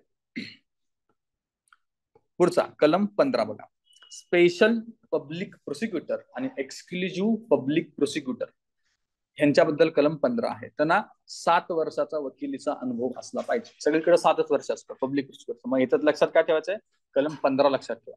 ओके, 15चा 5 तुम्ही स्पेशलला जोडू शकता, स्पेशल पब्लिक प्रोसिक्युटर आहे. ओके, प्रकरण 4A, right of victims and witness. ज्याच्यावरती अन्याय झालाय तो जो विक्टिम आहे आणि विटनेस यांना संरक्षण दिलं आहे. प्रकरण 4A 2015च्या दुरुस्तीनुसार 2016 मध्ये ऍड झालेलं प्रकरण आहे. 15A बद्दल बघा, right of victim and witness. Okay, victim व यांच्यावर अवलंबितांना आणि विटनेस ना धाकद पटशहा जुलूम हिंसेपासून संरक्षण देणे हे राज्य शासनाचे कर्तव्य आहे, असं नवीन कलम म्हणतं. ओके, अशा लोकांवरती दबाव आणून त्यांच्यावरती काय म्हणतात, हिंसा जुलूम करू नये, त्याच्यापासून सरकारनं कर्तव्य करावं. सरकारचं ते कर्तव्य आहे. कुणाकुणाला आणलं इथे, विक्टिम आणि विटनेस दोघांचा समावेश आहे. पुढचा पॉइंट बघा, विक्टिम, त्या विक्टिमीचे डिपेंडंट, माहिती देणारा व्यक्ती, विटनेस यांना कुठले कुठले संरक्षण आहेत बघा. त्यांना सुरक्षा तर द्यायचीच आहे, त्यांना चरित्रार्थ चालवण्यासाठी खर्च पण द्यायचा आहे, सामाजिक आर्थिक त्यांचं पुनर्वसन पण करायचं, आणि नव्या जागी त्यांचं पुनर्वसन करून द्यायचं आहे त्या ठिकाणी नाही, नव्या जागी त्यांना पुनर्वसन करून द्यायचं आहे. ही सगळी कर्तव्य कुणाची आहेत, राज्य सरकारची आहेत. चौकशी अधिकारी व त्यांचे कर्तव्य 9 मध्ये मेन्शन केले आहेत. व्हिडिओ रेकॉर्डिंग झाला पाहिजे, जी प्रोसेस चालणार आहे कोर्टात त्याचं व्हिडिओ रेकॉर्डिंग झालं पाहिजे. विक्टिम्सना मदतीसाठी राज्याची कर्तव्य काय बघा, विक्टिम्ससाठीची संरक्षण तर आहेच, पैसा आणि वस्तू स्वरूपात मदत पण आहे, आणि त्यांना वेगवेगळ्या प्रकारचे भत्ते आहेत. तर ते कुठले कुठले भत्ते आहेत, अन्न, वस्तू आणि निवारासाठी भत्ते, ओके, वैद्यकीय मदतीसाठी भत्ते, वाहतुकीसाठी भत्ते. वाहतूक म्हणजे काय, कोर्टाला येणं जाणं या सगळ्या गोष्टींसाठीची वाहतुकीची भत्ते. आणि दैनंदिन भत्ते, ज्या ज्या वेळेस तुम्ही कोर्ट प्रोसिडिंगला कोर्टात असतात त्यावेळेचा दैनंदिन भत्ता, असे वेगवेगळे प्रकारचे भत्ते या केसमध्ये दिले जातात. पुढचं बघूया आपण. प्रकरण आहे 5वं, मिसलेनियस. कलम नंबर 16 काय सांगतो? सामुदायिक दंड आकारण्याचा राज्य शासनाचा अधिकार. कलम नंबर 16 आठवते का? अजून कुठं अधिकार होता? सिव्हिल राईट केस 10A. तेच 16 काय सांगतं? नागरी हक्क संरक्षण 1955 मध्ये जे सेक्शन 10A आहे त्याच्यानुसारच हा सामूहिक दंडाचा अधिकार आहे. आता वय वर्ष 16, 10वी पास होतो ना आपण, 10 आणि 16 जोडा. दोन्ही तुमचं लक्षात राहील. 17 बघा. प्रिव्हेंटेटिव्ह ऍक्शन म्हणजे प्रतिबंधात्मक कारवाई. एखादे क्षेत्र अत्याचार प्रवण क्षेत्र म्हणून घोषित करण्याचा अधिकार कुणाकुणाला आहे हे लक्षात ठेवा. एखादं क्षेत्र अत्याचार प्रवण क्षेत्र, आपण मगाशी बघितलं ना तडीपारीच्या केसमध्ये आर्टिकल 244 बघितलं होतं, आणि या कलमातलं कलम 21(1)(a)(7 बघणार होतो आपण. आता याच्यामध्ये जर ते प्रतिबंधात्मक क्षेत्र डिक्लेअर करायचं असेल, अत्याचार प्रवण क्षेत्र म्हणून डिक्लेअर करायचं असेल, तर अधिकार कोणाला आहे? जिल्हा अधिकारी, डिस्ट्रिक्ट मॅजिस्ट्रेट. दुसरा कोण आहे? एसडीएम, सब डिव्हिजनल मॅजिस्ट्रेट. अन्य कोणताही दंडाधिकारी, त्याच्याकडे दंडाधिकारीचे पॉवर आहे, तो सुद्धा. जर तुम्ही आता इथून जर डीवायएसपी झालात तर तुमचं पोस्टिंग एसीपी सुद्धा होऊ शकतं, है ना, असिस्टंट कमिशनर ऑफ पोलीस. मग असिस्टंट कमिशनर ऑफ पोलीस सुद्धा दंडाधिकारी आहे. अलका चौकात गेला तर समोर एसीपीचं ऑफिस दिसतं बघा, तिथं लिहिलंय सहाय्यक पोलीस आयुक्त तथा विशेष दंडाधिकारी वरती लिहिलेलं आहे. तर त्यांना एसीपीला म्हणजे शहरी भागात असताना दंडाधिकारीचे पॉवर आहेत, पण ग्रामीण मध्ये नाहीत, हे आपण बघितलं. तर चौथा कोण आहे? डीवायएसपी, किमान डीवायएसपी दर्जाचा अधिकारी. या चौघांना ते अधिकार देण्यात आले की जे तपास करून अत्याचार प्रवण क्षेत्र, आता अत्याचार प्रवण म्हणजे काय? इथे होऊ शकतो असा अंदाज आहे, त्याला आधीच थांबवायचा आहे, म्हणजे एक तर खतरा आहे. मग त्या खतराला आपल्याला कलम नंबर 17 जोडायचं आहे. प्रिव्हेंटेटिव्ह ऍक्शन ती आहे. पुढे 18. या कायद्याखाली अपराध करणारा सीआरपीसी 438 लागू होत नाही. सीआरपीसी 438 काय सांगतो? अटकपूर्व जामिनी संबंधित ते कलम आहे, पण हा गुन्हा सिव्हिअर मानला गेल्यामुळे आपण त्याला हे कलम लावू देत नाही. 18, कलम नंबर 18 कसं लक्षात ठेवत? 18चा झालास तू, आता तुला कशाला अटकपूर्ण जामीन हवं, तू आता सज्ञान झालास, त्याच्यावरून आपण 18 जोडू शकतो. 18A असं ते कलम म्हणत नाही बरं का, हे लक्षात ठेवण्यासाठी सांगतो. कलम वेगळं काय ते सांगतोय. 18A, चौकशी आणि मंजुरीची आवश्यकता नाही. नो एन्क्वायरी और अप्रुव्हल रिक्वायर्ड. एन्क्वायरी किंवा अप्रुव्हलची रिक्वायरमेंट नाही. तर कधी? ही 2018ची दुरुस्ती आहे. काय म्हणतं? या कायद्यानुसार FIR दाखल करण्यासाठी चौकशी आणि मंजुरीची आवश्यकता नाही. सीआरपीसी सेक्शन 438 लागू होणार नाही. हे का चेंजेस केले होते? या ऍक्ट संदर्भात सुप्रीम कोर्टाचे गाईडलाईन्स आल्या होत्या, बरोबर आहे. म्हणजे त्याच्यामध्ये सुप्रीम कोर्टानं जे ऑफिसर्स असतात त्यांना थोडंसं संरक्षण दिलं होतं. तर ते संरक्षण काढून टाकण्यासाठी सरकारनं पुन्हा तो ऍक्ट अमेंड केला, हा ऍक्ट अमेंड केला. आणि ही आपण जे बघतो 2018ची दुरुस्ती, त्याच्यामध्ये जैसी ती स्थिती पुन्हा आणली. तर हे 18A काय सांगतं? या कायद्यानुसार FIR दाखल करण्यासाठी कुठलीही चौकशी आणि मंजुरीची आवश्यकता नाही. सुप्रीम कोर्टाने काय सांगितलं होतं? ज्या अधिकाऱ्यावरती तुम्ही केस टाकणार आहे त्याच्या सिनियरची, त्या सरकारची परमिशन घ्या, असं सुप्रीम कोर्टचे गाईडलाईन्स होते. त्यांचा उद्देश काय होता की या ऍक्टचा दुरुपयोग वाढत आहे म्हणून सुप्रीम कोर्टाने ते केलं होतं, त्याला नलिफाय करून ही सुधारणा केली. 19 काय? कलम नंबर 19, सीआरपीसी सेक्शन 360 आणि प्रोबेशन ऑफ ऑफेंडर्स ऍक्ट 1858च्या तरतुदी याला लागू होणार नाहीत. आता हे सगळी जी कलम आहेत ना, हे सगळं लक्षात ठेवणं तुमचा शेवटचा भाग असला पाहिजे. आधी काय? याच्यातली महत्वाची कलम. 20 काय म्हणतो? Act to override other law, है ना, ओव्हरराईड होणार आहे 20. आणि अजून कुठं ओव्हरराईड होणार होतं? सिव्हिल राईट ऍक्ट मध्ये ओव्हरराईड होणार होतं. 21 काय म्हणतो? Duty of government to ensure the effective implementation of the act. Duty of government आहे. केंद्र शासन काय करतं? नियम बनवतं. राज्य शासन काय करतं? अंमलबजावणी करतं. 22 बघा, सद्भावनापूर्वक कृतीस संरक्षण 22 मध्ये आहे. आणि 23 मध्ये आहे नियम करण्याचा केंद्र शासनाचा अधिकार. असे 23 कलम याच्यामध्ये होते. त्या पुढे याच्यावरचे PYQ बघू. याच्यावरती जे महत्वाचे PYQ आहेत.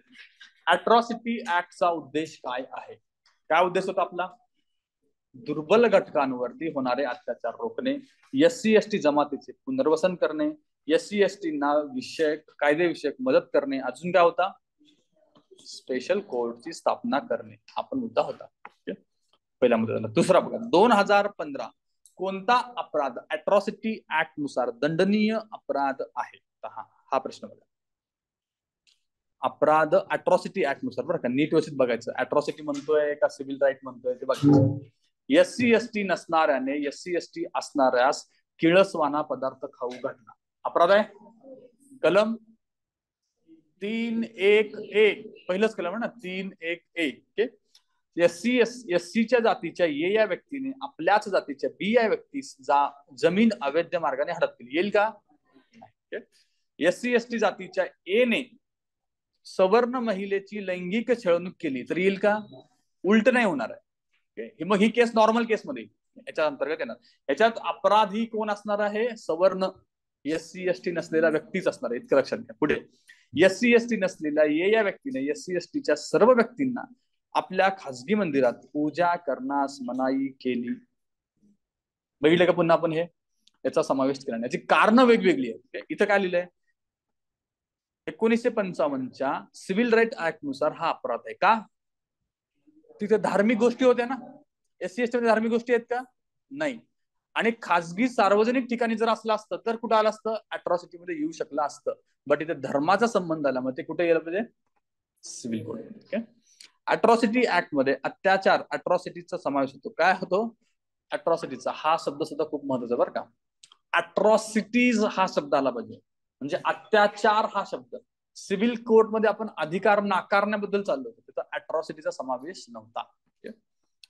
पुढचा मुद्दा 2018ला कलम 3 बद्दल विचारलेलं होतं बघा.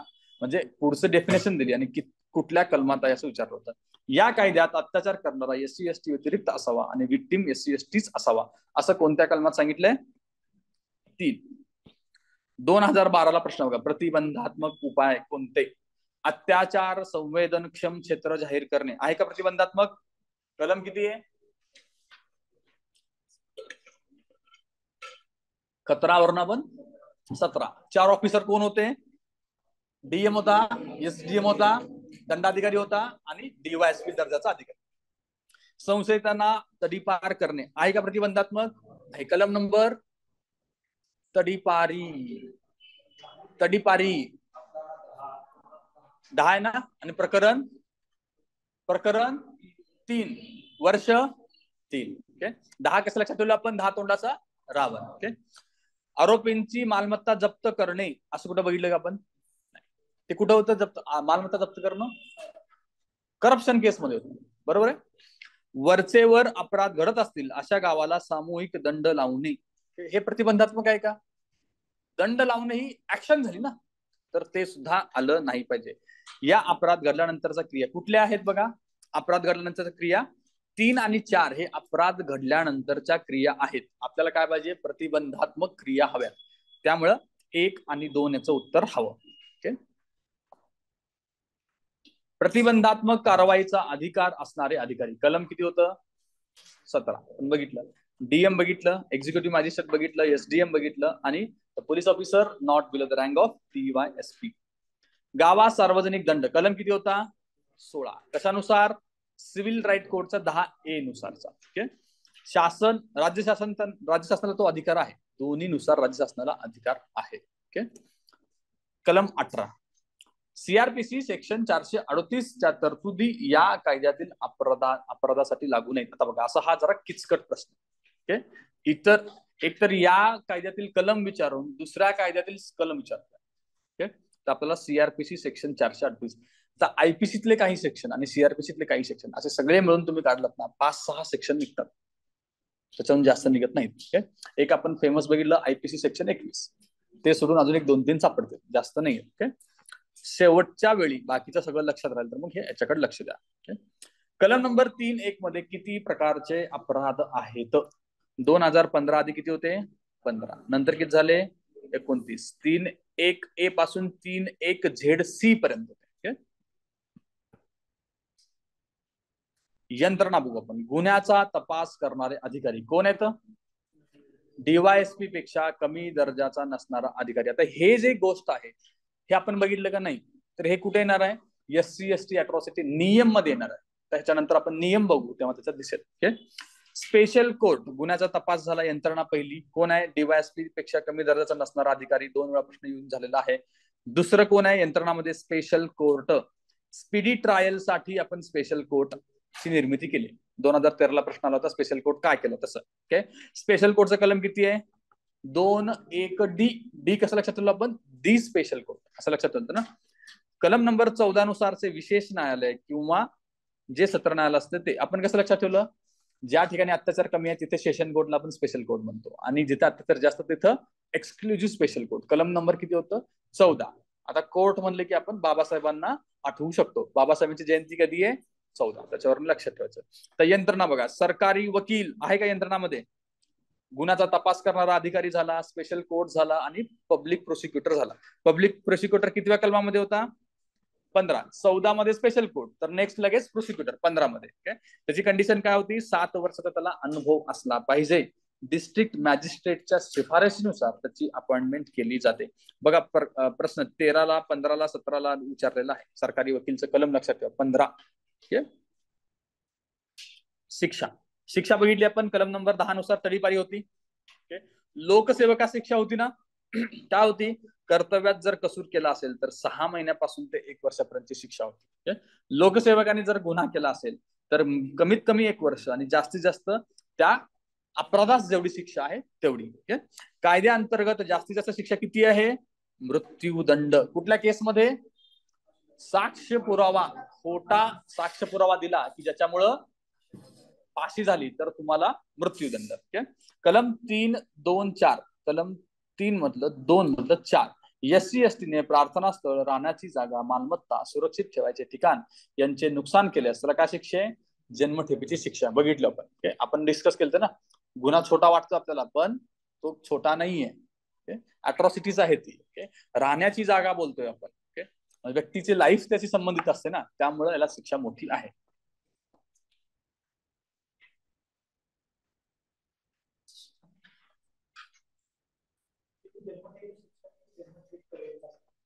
जन्मठेप पर्यंत. जिथं आपण फक्त शिक्षा दिली आहे ना तिथं पर्यंत लक्षात घ्या. जिथं मिनिमम आणि मॅक्झिमम रेंज नाहीये तिथं पर्यंत लक्षात ठेवायचं. आता हे तुम्हाला मी म्हणत होतो, शेड्युल्ड कास्ट आणि scheduled tribe prevention of atrocities rule 1995. Continue करायचं ना? करू आपण कंटिन्यू. ह्या संपून टाकू म्हणजे हे टॉपिक आपल्याला लवकर संपेल. Scheduled caste and scheduled tribe prevention of atrocities rule 1995. Rule 95चा ऍक्ट कधीचा आहे? 89चा. लागू कधी झाला? जून 90ला. बरोबर आहे? जानेवारीला. आणि जूनला काय झालं आपलं? सिव्हिल राईट ऍक्ट झाला. कलम 1 मध्ये याच्यामध्ये नाव आहे. आता हे रूल पण सेंट्रल गव्हर्नमेंट करणार आहे. कायद्यानुसार सेंट्रल गव्हर्नमेंटला रूल बनवण्याचा अधिकार होता. हे आपण कलम बघितलं, त्याच्यानुसार हे रूल्स बनले. आता या रूल्स मधल्या व्याख्या बघू. या व्याख्या लक्षात ठेवायची गरज नाही. आपल्याला व्याख्या महत्वाची तिकडे. याच्यातले 1-2च व्याख्या तुम्हाला सांगेल की काय लक्षात ठेवायचं, अदरवाइज बाकीचं लक्षात ठेवू नका. ए काय आहे? ऍक्ट. मग ऍक्ट हा काय सांगेल? आपला 89चा ऍक्ट सांगेल. बी काय आहे? डिपेंडंट.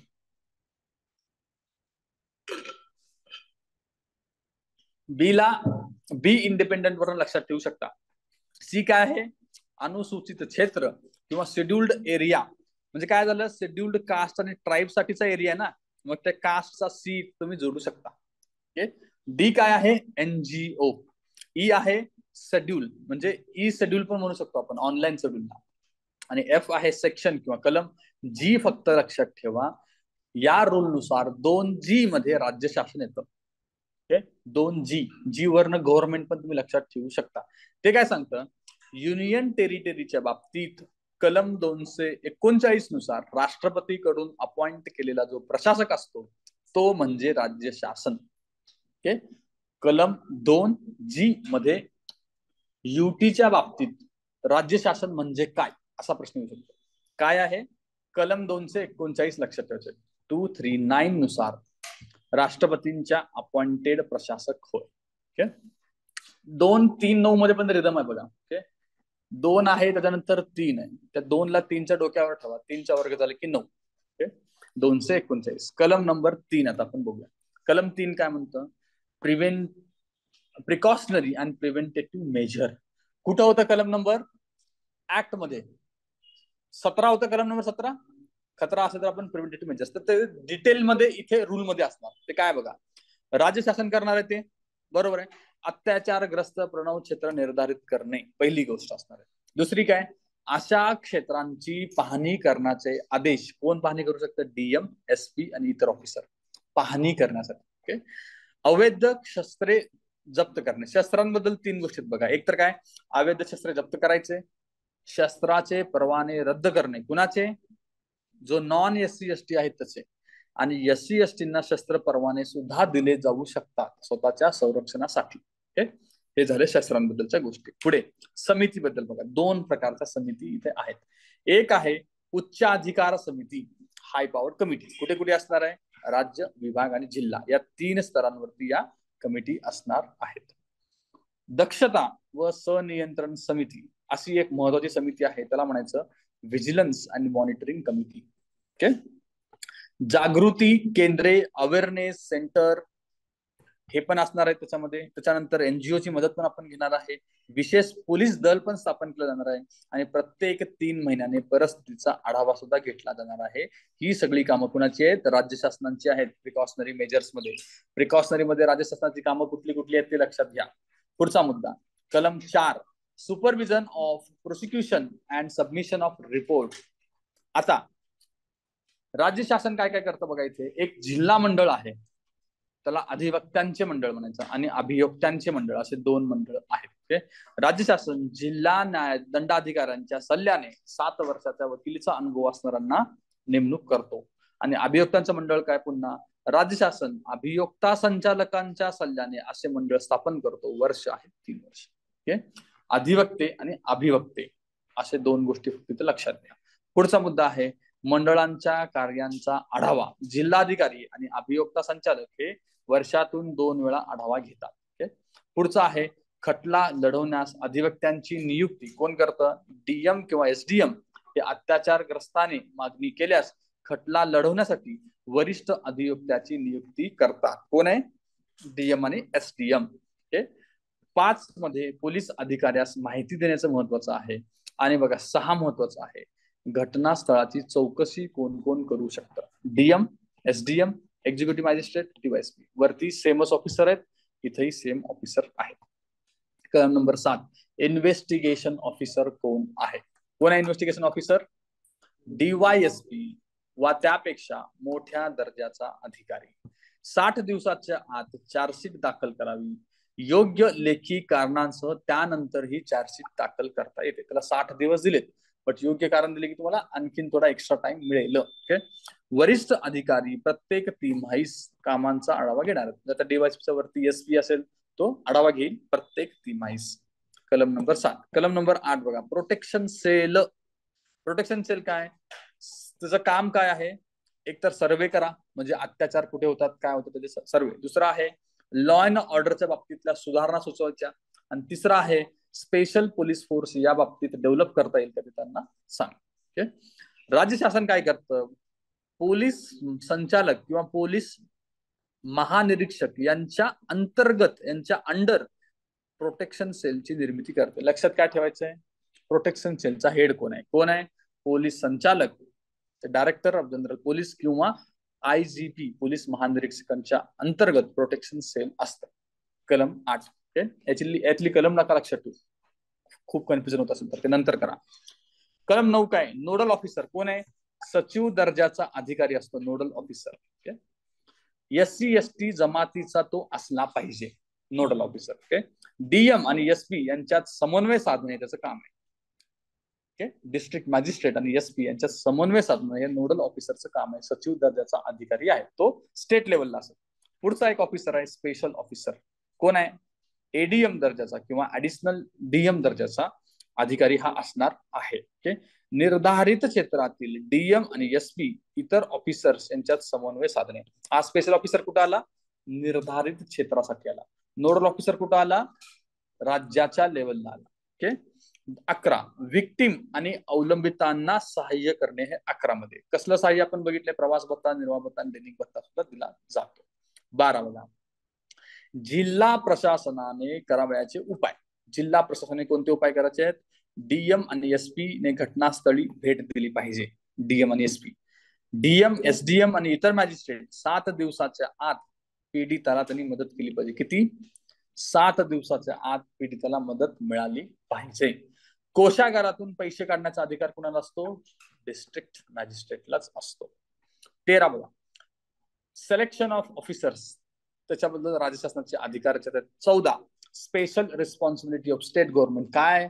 सहाय्य किंवा पुनर्वसनासाठी बजेटमध्ये तरतूद करणे, वर्षातून 2 वेळा अहवाल तपासणे.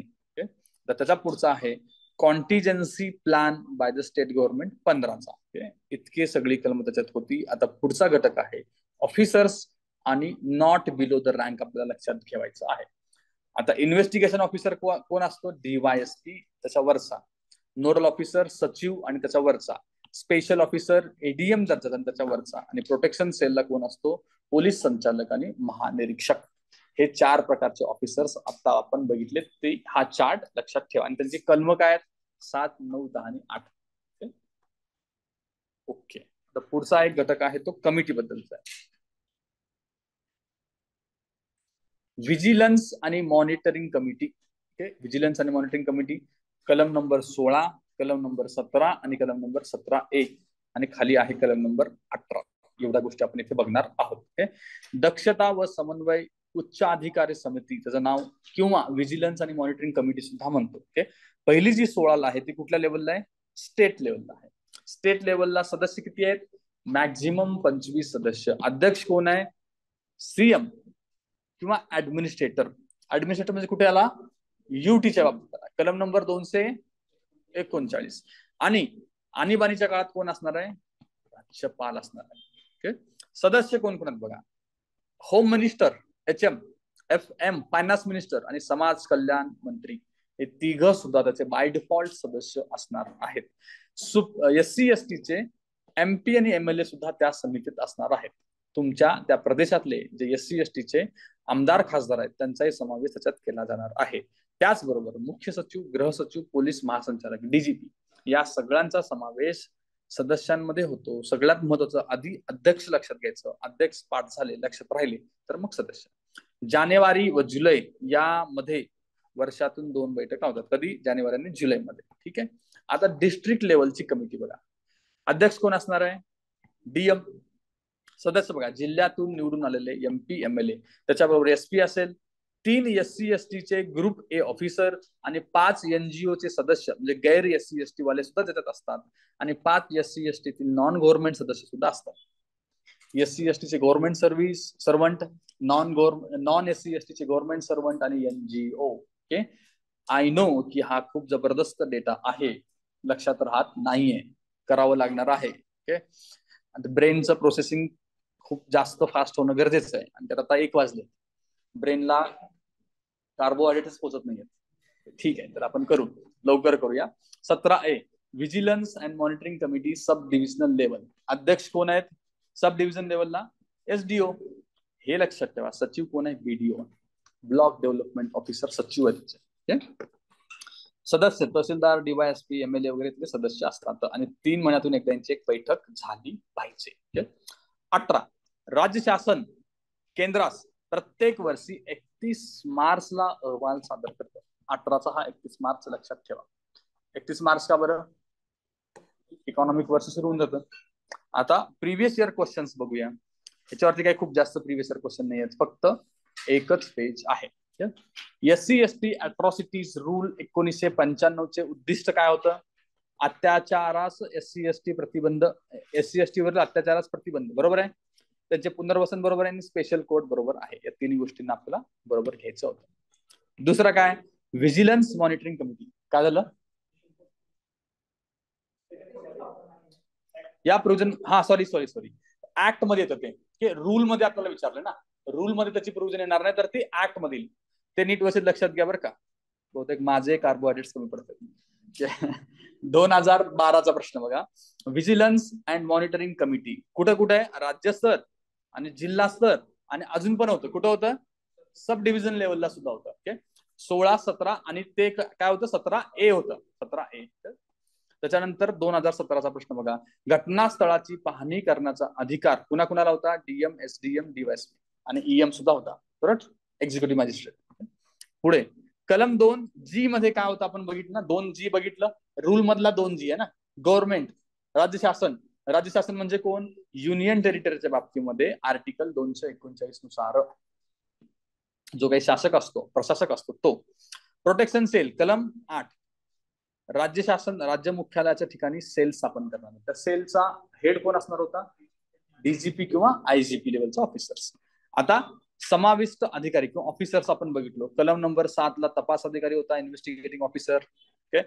कलम 9 ला नोडल ऑफिसर होता. कलम 10 ला स्पेशल ऑफिसर होता. कलम लक्षात नाही राहील तर चालेल, फक्त ते ऑफिसरची रँक लक्षात ठेवा. ओके. पुढचा विशेष अधिकारी स्पेशल ऑफिसर कोण आहे?